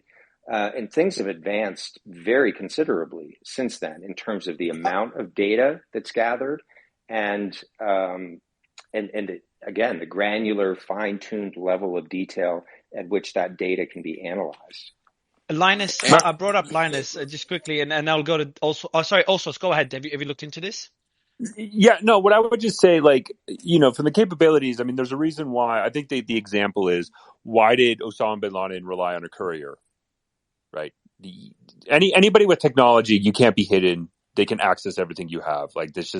That's just a fact of reality, and then you just have to adjust and accept it, right? No, but you'd assume. But also, I would assume that Apple getting a backdoor into Apple. Apple has that ability. I'm using an Apple device, but for Apple to give a backdoor to the government, legally speaking, Microsoft and Apple will oblige to any formal government requests, especially when it's coming out of the NSA. But what I wanted to add on to Apple, what happens is, and this is very under the radar, MIT recently produced a study with the M1 and M2 chip, and they're looking at flaws, and it's called the Pac-Man flaw in that sense, where individuals are able to take access to pointers in the iOS, and the pointers will essentially delegate any formal tasks within your actual computer system. And there have been a lot of cases where cameras, microphones, and or other forms of audio devices, in the sense that your computer is continuously monitoring you in these processes, and it's continuously uploading this information to Didn't Ring Apple. have a big scandal with this too? The Ring security bells? Yeah, I think so as well. What's the scandal they had? Well, they were just completely hacked. Anybody could use them. People were the cameras that they put in for security were being put on them, and photos were taken, dark web, porno sites, etc. It was completely. It wasn't a good thing. Yeah, and look, but Mario, for 10 Bitcoin, I'll make sure that doesn't happen to you. Not even Protocol. Hold on, Protocol. If you could do what Aaron mentioned regarding the CEO he knows that had his phone hacked and removed the ability for whoever to get the location and all that stuff. If you could do this protocol, which you still didn't get WhatsApp, which you promised me you will, but if you could do this, you already come up on my stage all the time, but I don't know, you can be co-host and mute everyone and talk by yourself the whole time. Aaron, So also, actually, before going to Aaron, also, so you were talking about the capabilities. Is anyone surprised about this? Is it just me? I'm surprised. I know Apple has those capabilities, but I thought the system in the US, wasn't there a murder a while ago, and the authorities, I don't know who has background noise, but the authorities wanted access to an iPhone, and Apple fought back. Mario, that was marketing. That was, look at how strong Apple's being. They won't even cooperate with the FBI on this case. That was a marketing operation to give cover to both the public and private entity in that case, and to falsely reassure Americans that a good, well-meaning company like Apple or Google would never compromise your data, even in a criminal investigation. I'm sorry, but that was The marketing worked, Aaron, marketing because psyop. here I am talking about it. Right, I just say I think the standard procedure in every these spaces is like you're the one guy that is not tracking all this, and all this space, all your guests are like, yeah, no, that's just totally normal. Like, Yeah, totally this is. I think this is why, and this is like my space is what I do. These spaces, I started them because I just wanted to learn shit. I started them in crypto, and now I'm learning stuff that makes me question my life, which is my phone, which I do everything on my phone. I'm literally talking about to you guys. I'm just staring at my phone right now. I'm just thinking it's staring back at me. Well, I had my Mario, team, Aaron. I had my team. Hold on, Aaron. Just to tell you something interesting, Aaron. Before I go back to you, when I interviewed Hunter Biden on the show and things didn't go well and Fox was covering it, my team wouldn't talk to me. Not all my team, just some of my team members. No joke, and I was laughing at them, making fun of them. They would not talk to me on WhatsApp anymore. They would only communicate to me on Signal, and we wouldn't make the same jokes that if they go public, I'll get in trouble. We wouldn't make those jokes anymore privately. And now I'm thinking like I'm the idiot and they were right. Well, look. but seriously, get Signal. Use Signal. Yeah, it's very funny to watch your reaction because 10 minutes ago you said, well, I'm not worried about it because I have nothing to hide, which is what most normal, decent people say, right? Well, they want to extract my data, whatever. I have nothing to hide. But then when you begin to wrap your head around the full scope of the surveillance and the full scope of what can be known about you at any given moment, people who have nothing to hide still have the right to privacy and the right to sanctuary, the right to be free from prying eyes. But they'll get you anyway, Aaron, right? People don't realize there are so many laws on the book. In certain states, if you collect rainwater, you go to jail. Like if they put a target on you, there's going to be one obscure law that is never enforced that will be selectively enforced against you. Let's say hypothetically you treat trespassing like it's insurrection, and you will be the example made. But Prodigal, let me just finish my point because I think it goes to this whole question of how is it that people are passive in the face of this growing surveillance state. And I think it moves along the lines of where Mario started versus where he is now. First of all, you keep the details, withheld from people. They don't know the full scope of what's going on. And you call anyone who talks about this a conspiracy theorist. And then you have nothing to hide. So what do you have to worry about is a great way to put people to sleep.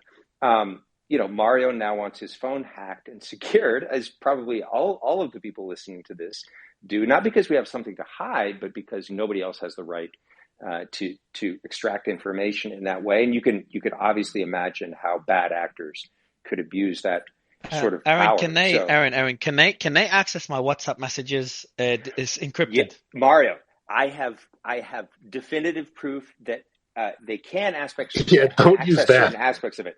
This came out in our Missouri v. Biden case, Mario. This is really interesting. So we subpoenaed information on censorship between Meta and the federal government. One of the recent documents we got showed that Meta, and keep in mind, Meta owns Facebook, Instagram, and WhatsApp.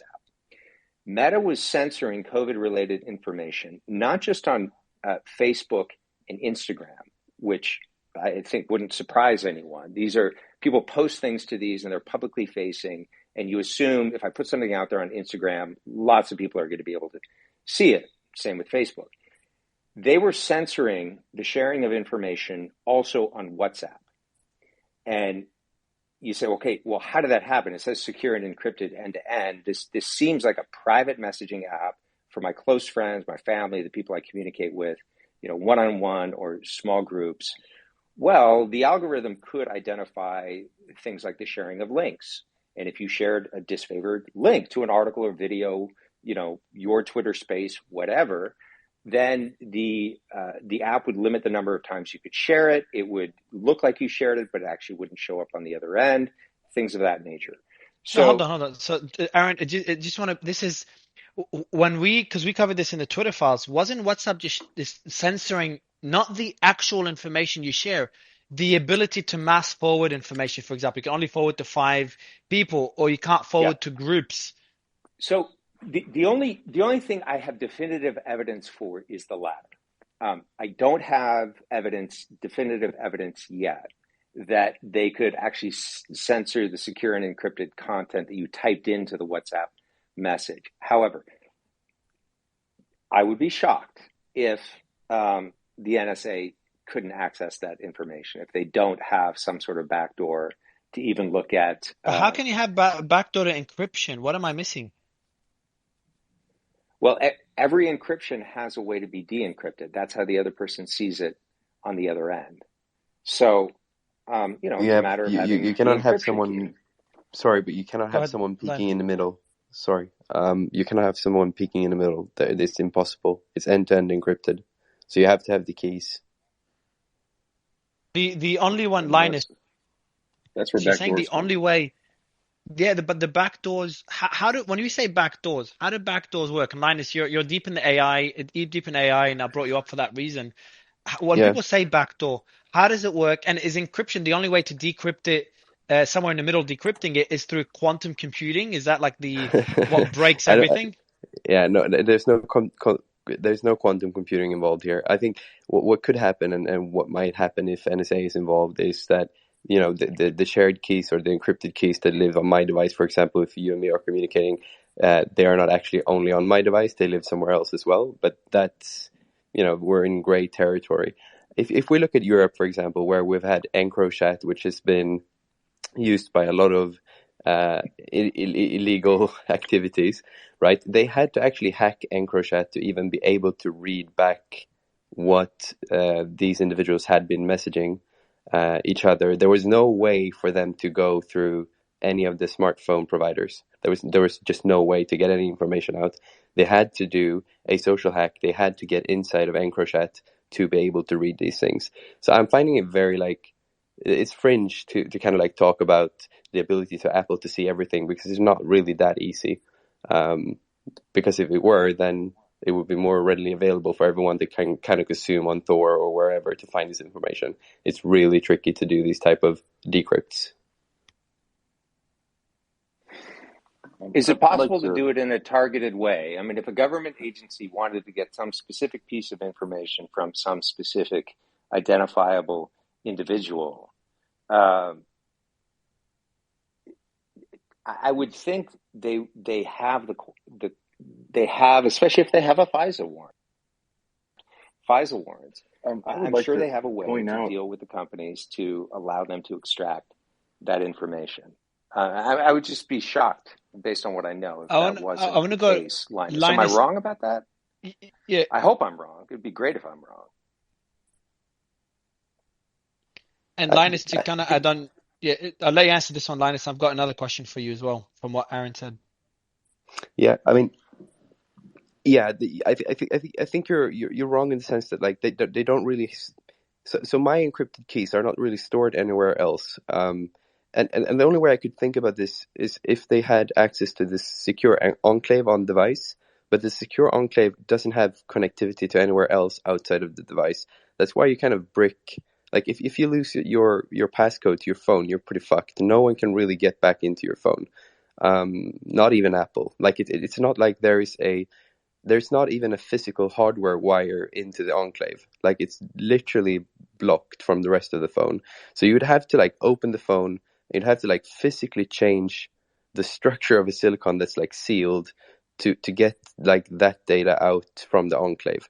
But then again, there are other components in the phone that you could get into, and some data could be saved. But I mean, literally, if you fuck up your phone, then you can't really get your data back. So if you forget your passcode, passcode to your phone, Apple cannot unlock it for you. But the thing is, some of these things that we're talking about WhatsApp, and we're talking about sending stuff over. But you're also assuming that the phone is hold on, protocol. Right? Hold on, protocol. We'll give you the mic in a bit. Okay, yeah, go ahead, Linus. What we're talking about, when we're sending data, communicating on WhatsApp, we're no longer in the phone, right? All the data is being sent over there. It's encrypted end to end, so the data that's being sent cannot be peeked at. We cannot do a man-in-the-middle attack. However, there could be some instance where the receiving end, the keys are shared with someone else. So when the message has been received, there could be some sort of vantage attack or some sort of attack where we could peer into the data that's been sent. but there's no way to like punch it in the middle of the air and just grab it You and can't read it have because it would. so yeah. So and I Yeah. think for each Wait, message, just to be clear, you're the talking about WhatsApp, right? You're not talking about actual cell phones. You're talking specifically about WhatsApp. No, you guys were talking about WhatsApp and we're talking about like sending yeah. messages, but like on the actual device, like if you take my phone, my physical phone, and you don't have my passcode, you will. It's impossible for you to get any data off my phone, So right? Linus, I have a so what When is you I issue would a disagree warrant with for that surveillance, you don't completely. take the phone. The person has the phone, still uses the phone, correct? Um, I mean, if Iran there has the capabilities to do this with their phones there, trust me, the NSA and our own agencies here far surpass their capabilities, right? there are methods. If I could hop in here, there are methods to scoop up data, and we've seen this in U.S. cities, for example, in Boston, through Stingray applications. There are technologies to be able to scoop up people's information, their data, so directly from your devices. As so Dr. this is Cariardi so COVID. mentioned, Is that just the Stingray? When you say Stingray applications, is that like an app you download that is designed to kind of get data and send it through to to the other party? Is that what a Stingray application is? Stingray is a hardware / software unit that can scoop data on a massive level from certain geographical areas. So we have seen this deployed in Baltimore, for example, when there were riots there. They had blimps floating around. There have been many instances where Stingray has been deployed by government agencies in certain areas to scoop people's data directly from their devices. There's many ways to scoop your data from your phone. And I would like to point out that Google itself got its seed money from, it was In-Q-Tel, which essentially was seed money from the CIA and NSA. So they created essentially Google. Then they later, tried to distance themselves from that. But the internet itself has seeds in DARPA, which is the military. It's the defense. Program. It's like their intelligence program. But I would DARPA, say, Defense Advanced. I would say if the CIA did invest in Google, but there's many others that invested in Google, doesn't mean they should have access to they should have a back door within Google. I think it's a question worth asking, but I just don't think it immediately implies that they have a back door. Well, initially it was set up for the U.S. Intelligence agencies to control that paradigm, to control that space, right? I mean, you think they're just gonna, get in cahoots with DARPA to create the internet and just unleash it, for everyone to share cat videos, or are they going to use it to try to surveil, monitor, and assess information that's taking place? Like, Are you familiar with the CIA's LifeLog project, and do you believe there's any connections to that in Facebook's founding? If you are, maybe no, I'd like what the Twitter files have shown here is that the big tech industries not only have become an extension of these government agencies, but we know through prior investigations that they got their seed money from them. So this is a way to circumvent rule of law and privacy and everything like that, to where I just personally believe that anything digital can be hacked and cracked. And you need to be careful. It doesn't matter if you're using what you believe to be safe and encrypted whatevers. Like you're online, they're online. Linus, I'd love, Linus, jump in. I just want to touch on Stingrays, because Stingrays is a very unique use case, and there's some merit to what you can do with Stingrays. So to just give an idea what a Stingray is, it's like a physical device. It's military grade. It's basically done by DARPA, like was mentioned here. But there's a lot of limits to what a Stingray still can do. So it can steal and sniff your IMSI number from your phone. It can read your text messages if they are sent on a 2G network. Keep that in mind. If they're sent through 4G, they cannot be encrypted. Same goes for email and voice calls. But what the Stingray tries to do, and it is a short radius device, right? You cannot deploy a Stingray and give it like a 50-mile radius. It's like it's going to work on 4, 3, maybe tops 5 miles radius, and it forces all the active devices within the area to downgrade to 2G. Because when you're on 2G, there's less encryption in the network, so you're more prone to be targeted with kind of over-the-air attacks where you're sniffing the traffic that's going on. So this is what a stingray can do, but you cannot have a stingray for an entire country. This is just not possible. We're talking impossible technology here. Linus, I have from it. You're pretty technical, and you kind of offer a kind of balancing perspective on all this. What should we be concerned about? So, for example, the ability to turn on your microphone anytime. That one for me sounded really, really extreme. Even if the phone is off, I would love to see like proof of this. I would love to see someone in the hacker community show that, like, and publish it, because I mean, you publish it, you know, it's gonna go wild, right? Like, if you have a phone that's turned off, physically, like turned off, and you can if it's turned on, could they enable? Would they be able to turn on the microphone? Would an application be able to turn on the microphone without authority anytime if the phone is on? Not if it's a third-party application from someone on an iOS device, for example. I don't know about Android, but on an iOS device, if a third-party developer has done anything, they cannot turn on the microphone without consent. Apple could. Apple have the opportunity, like the possibility to do this, and carriers can do things as like sending certain messages and message types that will push through any kind of situation. Like if there's an emergency, for example, you can get, I think you have this in the US, where you can get weather alerts, even though there's like no cell signal, no nothing, you can still get alerts pushed to your phone. So that's kind of, you know, what you can do, but that's very limited in data. If you're talking about turning on the video, like the camera, and start streaming that, like there's a lot of things that you know, I haven't seen anything in the security community about this where, you know, it's feasible. Like it would be everywhere. If this was possible, it would be everywhere, because it's so, yeah, it's a big thing, right? And how this about is just a really important distinction I think Linus made earlier was software and hardware in that sense, right? And I don't know if Linus knows the Pac-Man, because it's a hardware malfunction within the M1 chip in that sense, and how they're aggregating their actual nodes in that sense, and it allows for a deficiency within the actual iOS and the pointers and how anything is coded. But long story short, I was just curious as to what are the fail-safes between software and hardware, and what are the capability differences in these two nuances? And Linus, I'll add on to that question. By the way, I brought up Sibila, who's a technology consultant at Microsoft, so we'll probably get her perspective as well. But Linus, it would be nice to get her perspective.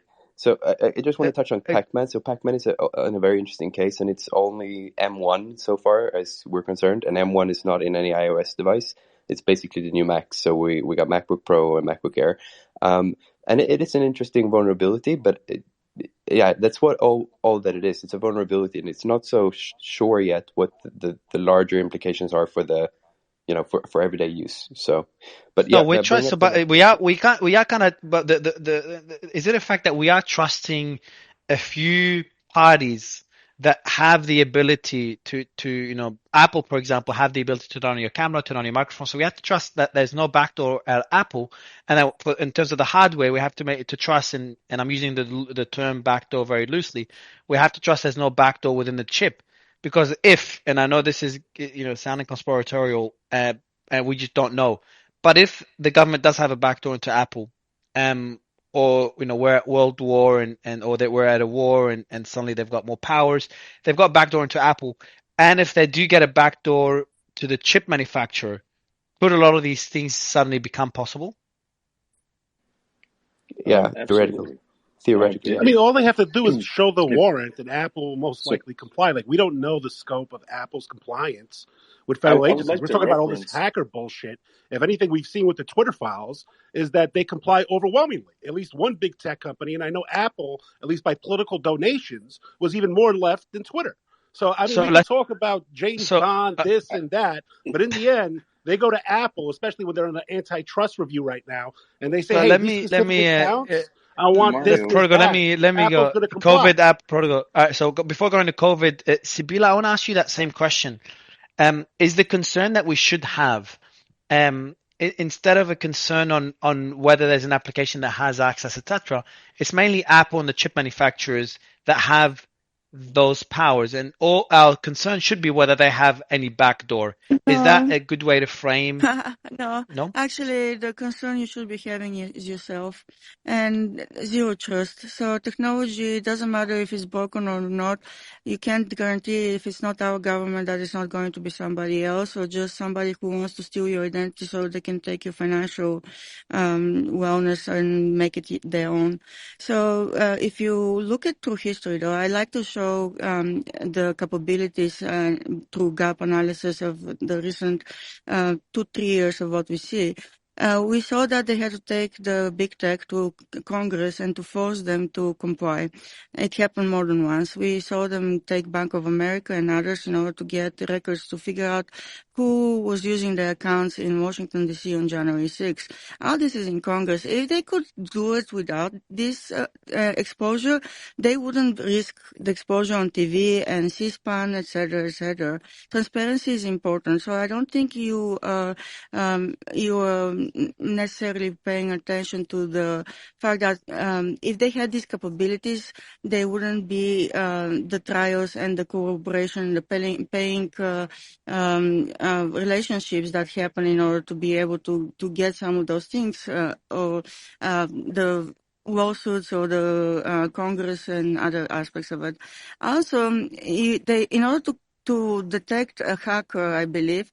I don't remember. No, maybe it was the QAnon leader. I'm not sure. They were trying to find somebody. They actually had to employ analysis algorithm to figure out based on the content of the text, how it was written, who was writing it, and that's how they ended up catching that. And even before technology was around, phones were being monitored because of the technology aspect of it. It required the technology. It required at one point to have a switch operator, to have some kind of infrastructure capabilities to listen to analyze quality of a call or in the analog systems. But in digital world, I don't think they're as connected as you guys would think. And on top of everything, we've always been our own worst enemies. We're the ones who expose our data. We're the ones who download apps that we think it's one thing and it turns out to be the backdoor of the CCP and keep it over time because somebody required it to just visit the Olympic Games. There's all sorts of user faults and you usually are not aware of happening because you expose bits and pieces in different places and it doesn't take much to install something to track your keystrokes. And that will surpass any kind of algorithm. If it's keylogger, whatever you're touching or doing, etc., or if there's a clone of your phone or other things, there's ways to go around them. But don't assume that you can protect yourself because even if it's not your phone, the transport and all the other things in between, all the layers, all the owners, all the providers, somebody will get infiltrated. So just think of zero trust. And if you don't know what it is, I would very highly recommend looking at it and watching some videos on YouTube and assume that what you are living out in the open world is the same as what you're living in the digital world, except you maybe draw more attention in the digital world because you give up your intentions by your body language. You give up if you're lying or telling the I truth and all understand. those things as I well. want to. I want to quickly go to Emergent briefly. Emergent, your experience at NORAD. Do you think the government has backdoors to Apple or other big tech companies, or are we, overdoing it? I also have a background in network architecture, so I can speak to this. Let me kind of simplify this discussion down to maybe this will kind of funnel some thinking in a more positive direction.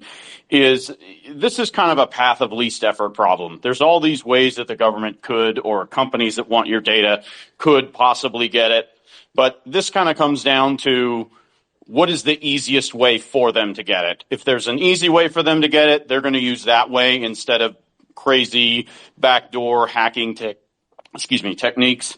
So an example is at one point we talk about hardware and software backdoors. If you go back to the documents that Snowden dropped at the time, he was the prime document that people reference in there was the NSA program Bull Run that talked about the agenda to put abilities to obtain encryption keys in common software, common applications, etc. What's more revelatory there than the specific things that they were using at the time is the agenda that they were trying to do it.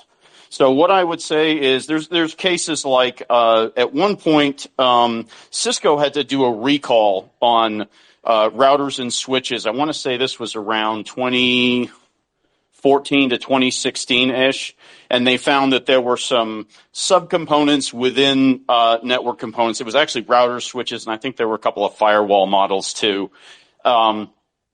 And they found that Chinese companies, at the behest of the Chinese government, had implanted some hardware backdoors that intentionally left vulnerabilities in network interfaces so that Chinese hackers could come back later and try to get it. But these types of techniques, as I think it was Linus who alluded to, these types of infiltration tend to be found and fixed, and so Cisco did a whole recall on all of this. So I would venture to bet at this time, if we follow the path of least effort logic here, if the government wants your data, they're going to be much more likely to go to an easy place to get it, i.e. the big tech firms where they can do exactly what they did to Yoel Roth and the other Twitter employees. They're going to send people to tap them on the shoulder and say, give me access to this person's Gmail account. Give me access to this person's WhatsApp messages, assuming they have a representative there,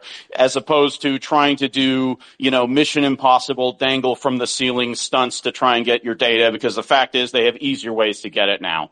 So that's my take on it. If anybody has any questions or input on that, I'd welcome your thoughts. You're 100% right. Input. Go I have ahead, some Kovi. input, if I may, Mario. Thank you. Yeah, sure. Before input, Kovi, before the input or anyone else, just want to ask one more question, Emergent. Do you think they already have those backdoors? Do you think they already leverage them? Because am I trusting the system too much? Well, I mean, and someone, I think it was it Suleiman said earlier, okay, if you're an Osama bin Laden level VIP, someone that the intelligence agencies are that interested in, then yes, I'm sure they're going to employ. I would just assume everything you say and do has been compromised. However, and I think where the concern of the average person is here is less so much, because the fact is, if you're that much in the crosshairs of the government, then they gotcha. They have the capability. Mario, just it's over. Yeah. No, I'm not. The space isn't about Emergent. How about Emergent? How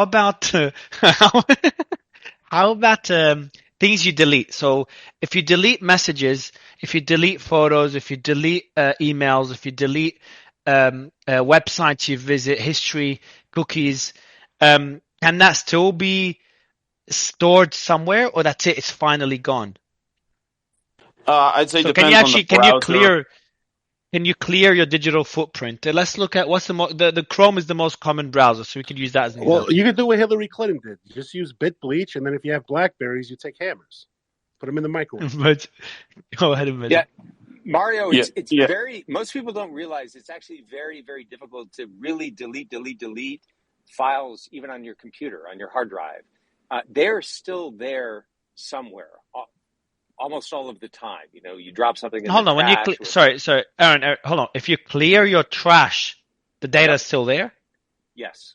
And no. With the hold right on. Okay. 100%. Aaron, Linus just gave a thumbs up. No, I was expecting you to counter that. Linus, you're confirming what Aaron just said. If you clear your recycle bin, your stuff is still there. Yes, I mean you have to delete it multiple times. I mean, there are apps you can install that kind of wipes your memory multiple times, and then it gets harder to read. But it's so people burning, melting their laptop. There's logical reasons they're doing that. There's actual reasons to do that now. Yeah, because the file is stored in multiple quote unquote places on your hard drive in sort of multiple ways when you save a Word document or a PDF or what have you. And when you're deleting it, you're kind of deleting, my understanding at a very non-technical level is you're deleting the pathway for your, to be able to pull it up. you're not necessarily deleting the file itself, or that piece of data can be recovered with the right know-how somewhere. And to actually get rid of it permanently is quite difficult, as I understand it. What you're doing by default is you're actually freeing up the space, and you're simply telling the operating system, oh, by the way, this picture is still there, but you're telling the operating system if it needs to save something, it can now write over that space. Now, if you do like an empty the trash type thing, then again, you may be deleting it, but there's still forensics techniques where something on a hard drive can be files can on an old hard drive can be restored because they can detect what the magnetic resonance was of the file when it was written there. That takes time to recover. But I mean, there are routines for wiping hard drives when the government destroys classified drives. They typically do. Let's go to the next one. Let's go to the next one. History on your browser. If you clear that. I just want to go through that thought process because I know a few hands up as well. COVID. I just want to continue that process with a few questions for Emergent before we go to yourself on Freemason and a couple of hands that were up earlier. So because this is pretty shocking to me. COVID. Emergent. History on a browser. Let's use Chrome for example. If you go there and clear history, clear cookies. I think is that good? Oh, I think you can hear. Well, I think what you can do is you can eliminate kind of the local cache of those things. But remember, if you're communicating with a website, then the remote end probably still has whatever data that you communicate to that website or the cookies. So you take you go and browse your Amazon shopping history. Well, you can delete your browser all you want, but they could still go to Amazon and say, give us Mario's shopping history, right? So eliminating things on your browser end and reducing cookies can kind of lower your footprint, so to speak. But it really probably more of it is what's stored on the remote end of that website or that service. Okay, Mario, and then if you friend and he sent me all of your internet browsing history, even the private websites that you've deleted. Good man. You to know that I've got that on you now. So be on your best behavior. Cool, man. Cool. You know all the cartoons I watch at night before going to bed. Exactly. So Emergent private tabs, do they work? Emergent, wait. Listen, Mario, I understand your concern, but the free consultation is over. If you want to retain my client service, the money talks. He needs to retain it. Imagine, like, now all the criminals are going into my space to see how they can wipe everything. So I'm like, this is the space. All the scammers are like, hey man, we're in shit. We got to come here and see how we can wipe everything. So Emergent, back to the discussion, private tabs. Do they work in keeping things private? I'd say that kind of depends on the browser. Probably and I actually think better than using like a Chrome browser would be something Chromium, that's the open source version of Chrome based. I think Brave browser is actually a pretty decent one. I'd say using that with private tabs is again, it's fairly safe, but you have to keep in mind that your footprint is on two ends of the connection. There's what you have on your local end, but if you go to if you go to a XXX website, there's very little to stop them from storing. And again, that's really what a private browsing tab does for you, is it provides a minimum of information to that other end that is even retrievable. So. Okay. And people recommend VPNs. Do they, someone told me not long ago, if you use a double connection VPN, any browsing history, anything like that is generally protected outside of what's stored even on your device. Nothing is stored if you use a private tab and if you use double connection VPN. That really depends on where the remote end of that VPN is and what, if the remote end is in China, then I would trust it a lot less than if it's in someplace a little bit more obscure. And one of the Snowden revelations was that part of the NSA Bull Run program was to put backdoors in some of those commercial VPNs. Although to what degree they've succeeded, I think it's still. Yeah. I mean, if you really wanted to be absolutely as secure as possible, I would get something that's more like an open source minimum footprint VPN as opposed to something commercial like, NordVPN, any of those ones that the YouTubers, spam the advertisements for. I What wouldn't use are your those. thoughts on Pegasus? What is Pegasus, Clarify Torgo? what is Pegasus? Some people are Portugal? alleging that it's basically some type of ability to gain all this software from the phones. I don't know. I assumed you would know what it is. I don't know. That's why I was asking. Doesn't sound plausible to me, but it's something I can research and look into. COVID, you wanted to add on to the discussion? Yes, thank you, Mario. I appreciate that. And, if people are worried about their smartphones spying on them, I just want to refer you to a Wired article that was from 2012, where the then CIA chief, David Petraeus, stated that we'll spy on you through your dishwasher. Now, this was a smart dishwasher. Basically, anything that's connected to the internet. But what was the context of him saying that? Was it just as a joke, or do you know the context of that statement? So maybe he's just stating that, hey, we have very strong abilities to be able to spy on you, but not genuinely be able to spy through your smart devices. I'm just curious. If they can spy on you through your dishwasher, they can certainly spy on you through your cell phone. Anything that's connected to the internet was the context essentially. And I DM'd you the Wired article where the CIA chief, David Petraeus, mentioned this. And I'd also like to point out that I also sent you an Axios article where they covered WikiLeaks revelations, where the CIA has been, through their Vault 7, this was known as Vault 7 release, which talked about a 0-day program that the CIA was running, where they turned iPhones, Android devices, Windows operating systems, Samsung TVs, basically anything that's hooked up to the internet, to where they can switch them on at any time and surveil you. I just want to emphasize the point that anything that's connected to the internet can be hacked and cracked, and they can look at. And when we take into consideration that the intelligence agencies themselves played a hand in creating the internet, and then the big tech companies have become an extension of these government agencies themselves. Like, how can we trust any of them? They have shown no respect for the rule of law. There's something called parallel construction, to where they can garner information from you from illicit activity, for example, if they believe you're breaking the law, and they obtain that information illegally, because we're protected supposedly here in the US.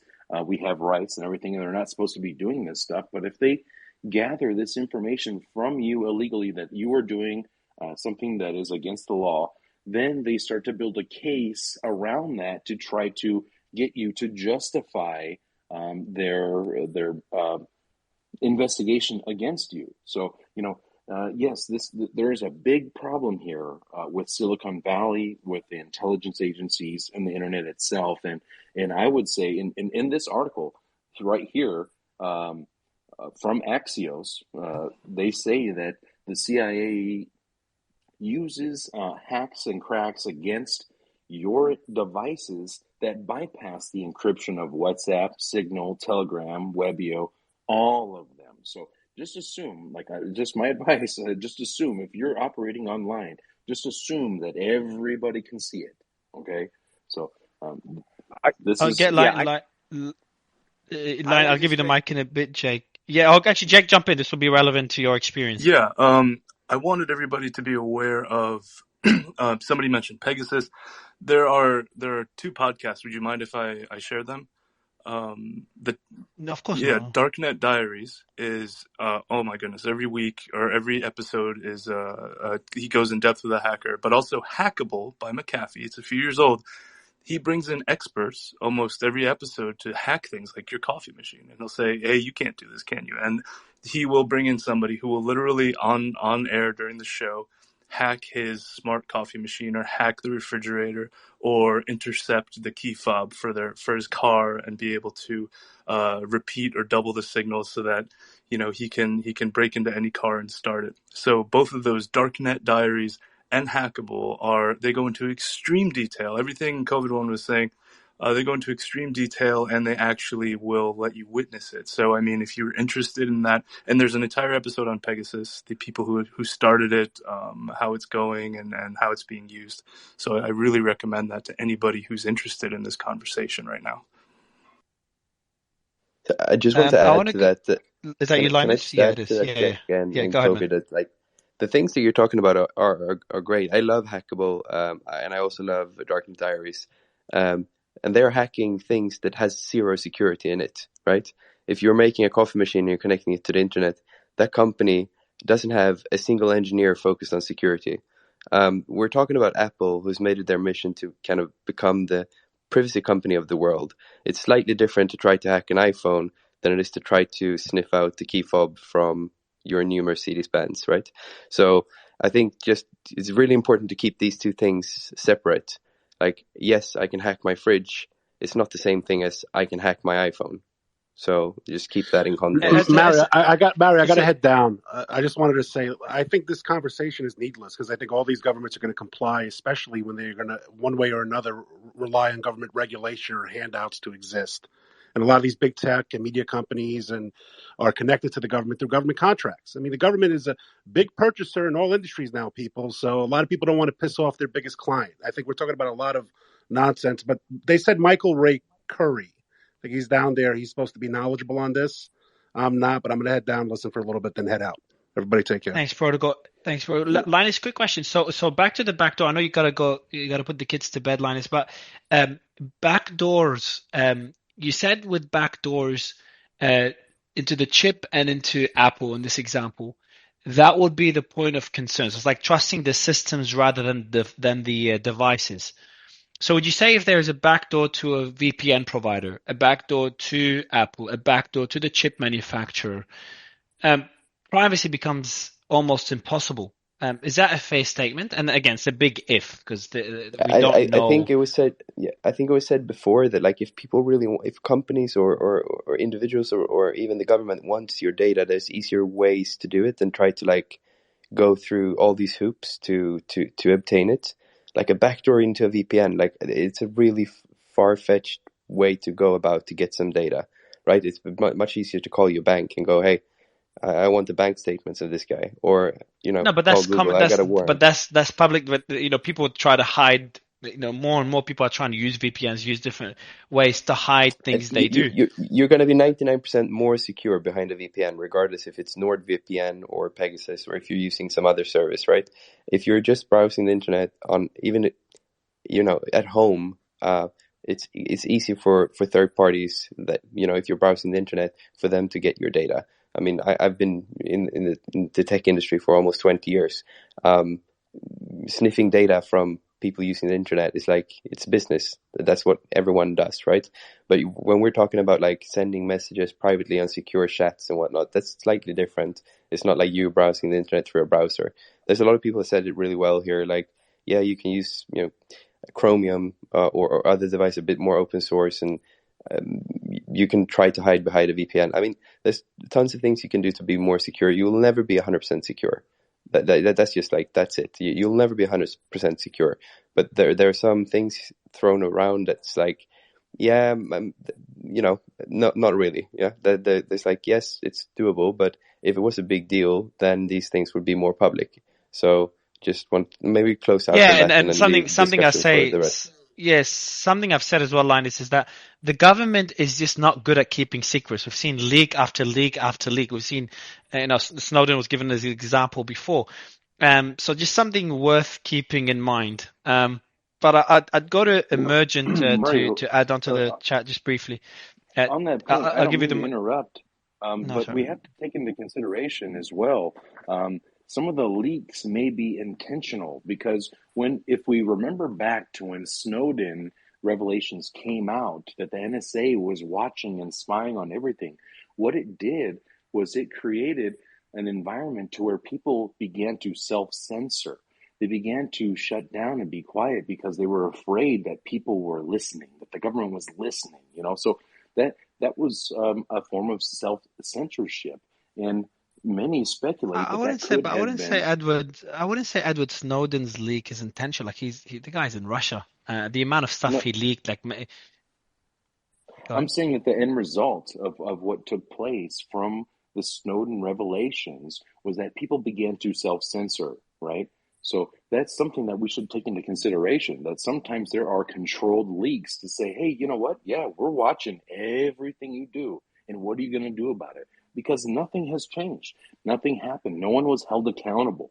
Yes, we all know that the NSA is watching and spying on everything that we do, and it's illegal. And the Snowden revelations proved that. But what has changed since then? Nothing. It normalized it. So it's an interesting and important point that I just wanted to mention there. Thank you. COVID, you're right, That's right, man. because what you're trying to say is not that Snowden intentionally did that, but what happened was when people didn't speak out about it, that's when the government realized that it's acceptable to do this, and hence why we even put this topic in here in the first place. The fact that, again, people are accepting the extension of 702 is another example of why the government will continue to do these measures. So let's. Who are you going to go to, Mario? Emergent. I want to go to Emergent to add on to what was said by Linus earlier. Sure, I agree. I think a lot of it is kind of psychological self-censorship and censorship in nature. It's also that there's practical limitations on the back end of I mean, if they were surveilling everybody everywhere at all times 24/7, where's all this being stored, right? At some point, Yeah, it's every impossible. data management has to start deciding what is or isn't important. Where I think this is more relevant to the average American's concerns, assuming you're not an Osama bin Laden level VIP that they're that interested in, where the average person's concerns probably intersect with this space is more the mass surveillance. Going back to the Ring doorbell issue for a second, because I think that's a very interesting case study, is Amazon created the Ring doorbells, and they said, oh, you sign your user agreement, and then, it's all private. But then one day they did like a software patch that's, when you activate the thing or download the patch, it says, oh, accept, end user license terms. And it said, oh, yeah, by the way, now we can take your data and store it and blah, blah, blah. And then they did another update and said, now we can share it with third parties. So the concern there was that there were some law enforcement agencies that did warrant requests to Amazon for the contents or the footage or the storage from people's Ring doorbell cameras. And then the law enforcement agencies started harassing Amazon with these warrant requests. And then this is not dissimilar from what happened in the Twitter files. They were harassing Twitter with all these warrant requests, and then they said, well, you want to lower your workload with all these. Why don't you just give us what we want, or let us send you large lists of things that we want? So what ended up happening, I think it was the first ones were in I think either Washington State or Oregon, where law enforcement agencies made these requests to Amazon saying, oh, well, we just want blanket access to get into anybody's Ring doorbell camera within our jurisdiction, and Amazon complied with it. And so that leads to a scenario where, everybody says, the classic argument against this stuff was, well, if you don't like an Amazon Ring doorbell, then don't buy one. But the reality is now, and there were a couple of documented cases where the law enforcement agencies in question had surveilled somebody's house, not using their Ring doorbell camera, but they said, oh, well, your neighbor across the street has one that is pointing at your house, and they could then use that one to surveil you.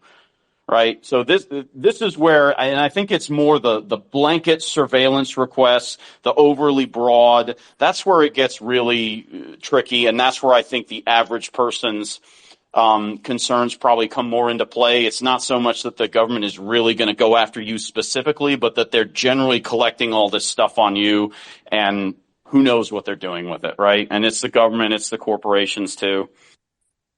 Yeah, it's like I've made an argument that is it fair to say that censorship is not censorship? What was it? Privacy is dead. I've said this before, and I even said like it's not. It's privacy under the intent of corporate mitigations and delegations of your private information in that sense. So if you're doing interactions with AT&T, Amazon, you're doing it by virtue that they're going to utilize that information in a trustful manner. But then when we're looking at the mandated obligations that U.S. corporations must oblige within, let's say, legal information, and especially within the Freedom of Information Act, the addition of information they need to comply with the government, it's quite compounding in that sense. And Prodigal brought in a very relevant point, and I'm going to end it here because, again, I'm more of a financier in that sense. But if we're looking at the relations between pension funds and governments, essentially AT&T composes roughly $119 billion worth of pension structures, and they will work in accordance with that stimulus and with the governments in associations with any programs that they need in order to ensure that stimulus. And it's by virtue of the functions of, let's say, government initiating stimulus within corporations, and this by virtue too big to fail. Essentially, we saw this in 2008, 2010. We had a internal relation between corporations, U.S. corporations, and let's say the governments. And there is always precedence for nationalizations of, let's say, network companies and or agricultural and even energy corporations. There is actual precedence within emergency fiscal responses. The Jane and Whole Fiscal Emergency Act of 2021 alludes to a potential nationalization in a context where it's militarized. I apologize for that long tangent there, Mario, but I'm going to let you go ahead. Yeah, like what I was saying before is like I would say what was it? Not censorship, privacy. Privacy is dead, and what I added to it, and I was kind of hesitant to say it here, but I would say like, and it's not really a bad thing. And that was kind of my mindset was like, I have nothing to hide. I've never done anything wrong, and to this day, I've got nothing to hide. But then you start to realize like any piece of information can be twisted anyway, and they can be used against you in different ways. And there's things that could not really be illegal, but when you're a certain, like, let's say you're president of the United States, the smallest things could get you in trouble. You could be taking a selfie with a naked girl and suddenly that could destroy your whole presidency. So that's where like it just gets starts to get really really scary. And it's not gonna be scary for the average Joe, in my opinion, but it's gonna be scary as you become more public. Protocol was making fun of me, and I gave the example of when I interviewed Hunter Biden. Suddenly, all my team want to use Signal. And then he keeps making fun of me because obviously now I care more about privacy than I did, but let's say a year ago. It's not because anything's changed. My information is the same. I really have nothing to hide. I've always said this. But when you become more public, then you like start rethinking those things. I was just gonna say like I was one of those people that always said like who cares if you're not doing anything wrong? Then what is there to worry about? And then my home was raided, and they went through my trash, and they went through my hard drives, and they went through all my personal documents. And then I started realizing this is horrible. I mean, it's an invasion of privacy. I wasn't even charged with anything, and they did all of that. And they were basically tracking me for months and months and months, following me, and it's scary. So like, I understand people that say that.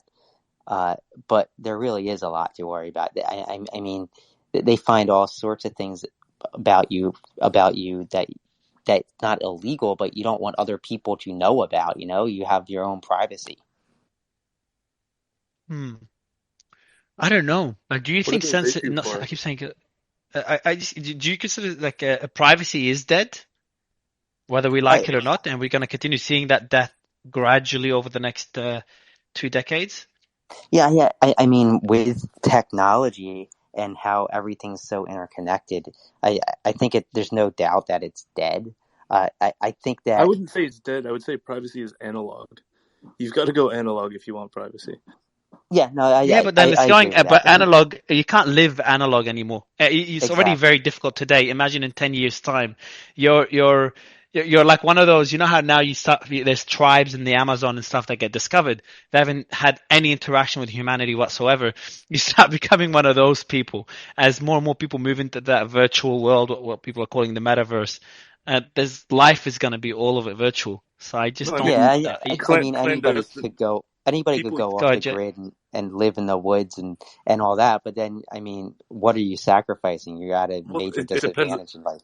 It's really a question. Do they need leverage on you for any reason? I mean, if you're just one of the average Joe schmoes and there's no need to leverage you or twist your arm or take your data, the thing that you have to worry about is risk of theft and identity theft from not the government, but from hackers and criminals who are exploiting, through social engineering, stealing your passwords. There's people that will order Chipotle using free accounts. They don't even know who they belong to, but they're sold on the dark net for $200 for a giant packet of accounts and things like that.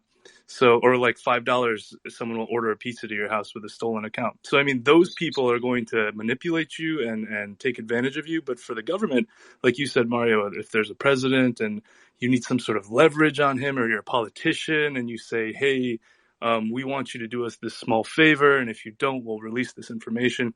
You really do have to worry if you have some kind of, someone has a need to leverage you for something, then your information you don't have privacy unless you're fully analog. Yeah, but the thing is, Jake, what concerns me is like why I consider privacy a lot more important. Brian, you talked about your example of how you had your home raided. Well, my example is relatively similar. I had a lot of financials leaked and everything leaked. Conversation, because I'm like if you guys hear how transparent I am, I used to record all my calls, business calls, and a lot of people in my team would have access to them. For example, so I was really bad at OPSEC, Operation Security, and I had a lot of stuff leaked. I'm like, fine. When I got it leaked, I didn't care. The person threatened me, tried to get money for leaking them. I'm like, no, I don't care. You can leak them because I have nothing to hide. But then they start getting twisted in different ways. It'll be like an angry message from one person could be turned into a whole story that's completely far from the truth. So that's why I start considering privacy. I start, taking it a lot more seriously. Because you don't have to have anything to hide to want your stuff being private. But I also genuinely think privacy is dead. Like Freemason, I don't know your thoughts, but I think in a decade or so, people are going to talk today on like a few decades. You talk to your parents, your kids will say to you, like, really? People wouldn't know these things about you? Yeah, I mean, listen, hey guys, Freemason Brendan Green here from your mic, man. We can't hear you, Freemason. Your mic is dead. Hey, can Not you sure hear if we me? can fix it. Yeah, it's really bad, man. I'll give you a bit just to fix it. I'll go to Joe in the meantime. No problem. Joe? Yeah, Mar. To your point, I know someone who was an MMA fighter. He of course went to the gym a lot. He sent a message to a friend of his that was asking, "Do you know where I can get steroids?" He's like, "I have no idea, man. Why don't you go check Silk Road?" Right? He winded up having to do probation for sending someone to Silk Road who then bought steroids and got caught. So you do need to be careful. Hold on, Brian is buying, and sorry if it's a stupid question, but buying steroids is illegal? In the States it is, but he didn't even buy it. Oh, really? He just Hold on. Sorry, 2 seconds. Buying steroids isn't like, I just keep hearing all these different boxers and wrestlers using steroids and becoming common knowledge. Wasn't that big celebrity, the meat guy? I forgot his name. He was Liver saying King. Liver King never used steroids, and he uses steroids. But is that because of legality? So there's ways to get them legally. I assume, like you can get a prescription. You know the right doctors. There's doctors that you can go to get them to write a prescription for you. But you can't just buy them on the street or buy them on the black market or have a friend sell them to you. That's illegal. Yeah, but he didn't even buy it. He just told someone to go to Silk Road, and because of a law that exists in the U.S.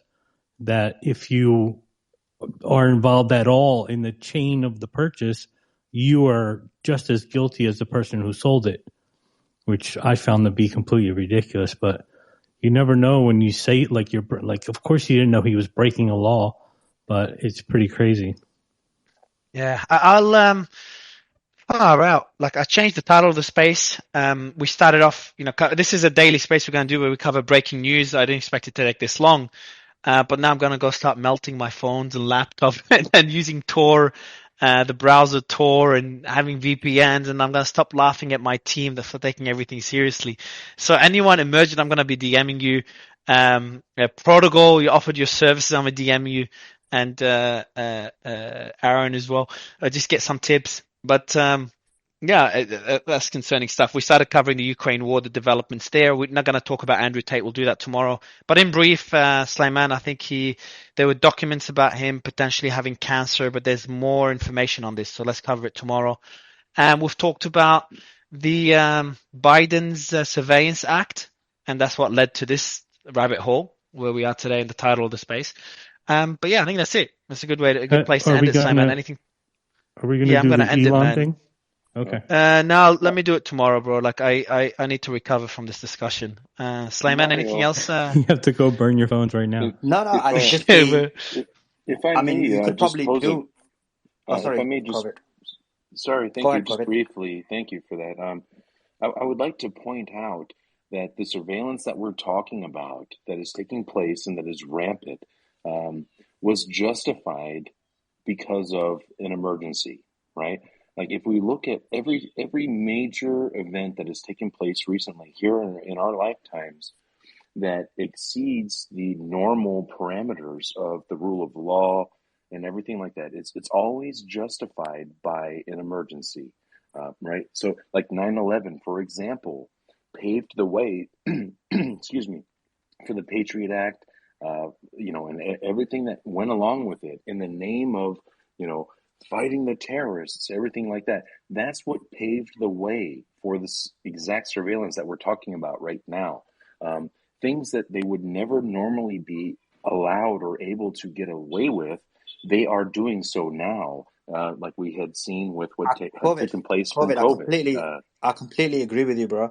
And I say this a lot, that basically whenever they want to put draconian measures into place, they always do it against people you hate, and then they apply it to you. So in this scenario, of course, they used it against, with the claims that, and bringing it back to the issue at hand, claims that they're using it against foreign agents, and then they used it to spy on the Americans. And then they've extended the bill, and that's why it was important to have this in here, or in today's discussion, that what they were extending it, and not many people spoke about it, and not many people highlighted it, and that's why I think Mario's space is important, because look how much discussion we've had about it. Yeah, and recently we've had the White House release as well, haven't we? So all of these things are connected. Sorry, Mario, I'll let you finish. Before you wrap it up, Sleiman, Emergent, can you just give us quick tips on what people could do today? Just very briefly, I don't want to start a new discussion. To wrap the space, quick tips they could do today to protect their privacy from, and not going as far as what I think Protocol, whoever recommended earlier, Aaron, the CEO that got his phone hacked and a few things removed from it. What can we do today? We can't prevent a backdoor into Apple if it does happen, if it already has happened. We can't prevent a backdoor into the chip manufacturers. But what are things that we can do other than, obviously, number one, if you're a scammer listening to this on how you could avoid stuff, don't scam. And in these cases, I like that privacy, is dying because people like you get called out. But for people that are just doing the right thing, they want to protect their privacy, what can you recommend? I'd say just a few things would be use a Chromium browser with that's an open source version of Chrome based browser with good security features. I think Brave is a pretty good one. Has good integration with crypto wallets if you use any of that. I'd say use a privacy focused email. Proton Mail is one of the better ones out there. Emergent.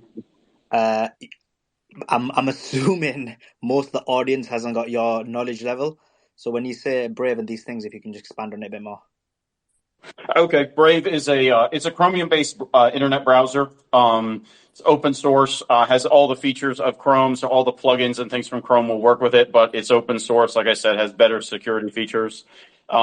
Use a more secure, privacy-focused email. I think Proton Mail is a pretty good one, much better alternative to Google. Use a VPN product of some kind. Commercial one is probably, in my opinion, less preferable to something that's more open source. If you really want to go secure, use something like a Tor browser, but that's probably more than, at that point it kind of becomes, well, what are you doing that you need to hide? Probably for the average person. But I'd say those are good tips. Just watch what you upload. Just keep in mind that everything you send to a remote third party, regardless of what you do on your end, that third party now has it. So just think of it as like minimizing your footprint, because you can't. I would also be zero. Be careful of what links you click on as well, because links can have. That's the biggest one. Yeah, it's the biggest one. Nothing. Download nothing. That's just really important. I just want to add that, this is one of those things that a lot of people say, what do you have to hide? And part of me was a little bit like that, although I've always been very privacy conscious. But I think, aside from, obviously there is a lot of secure information that people have, that just opens them up to breaches, financial information, things like that. But just the idea, I mean, the things that we thought yesterday that were completely innocent and just normal thoughts, tomorrow become something else. So we just don't know where the world is going. So I think it's important to be aware. Yeah, it's a silly one. Like this is like, for example, the example that Joa gave, where a friend wanted to buy steroids. And he's like, yeah, you can go buy it on Silk Road. And got probation because of that. Just gives you an example where privacy matters. Another example, along with mine and Ryan's. But yeah, I think. Oh, sorry, Catherine, go ahead. I was muting everyone to wrap it up. My bad. Go ahead. Oh, okay. Well, sorry. No, but even the discourses that a lot of the things we've been talking about, and obviously all the pandemic stuff, I mean, a lot of these narratives are kind of unacceptable by a lot of people these days, or at least a lot of these things were. And I would have never imagined that they would be, a number of years ago. So I think that's important to note, because just the world is always changing. So, as much as people like to say, well, you've never committed a crime, or you would never do that, or I would never do that. I mean, I would think that I would never commit a crime, be wanted by any agencies, but it's just the nature of the world is that we just don't know, and we expect it to behave a certain way, and it just doesn't always behave that way that we expect. So it's just very important, and nothing is impenetrable. I think we think that even these secure things, as were just mentioned, I mean, Proton Mail and the browsers, that's also not, foolproof. So it's important to note. Signal, which I like, but it's not foolproof. As I said, privacy is dead, makes it official. Justin, you're in late for the space. We're just wrapping up, but great discussion. Slayman, thanks a lot for organizing the agenda. All Source as well, thanks for co-hosting with Slayman. And I'll see you all tomorrow for the breaking news coverage. Appreciate it, everyone. Bye.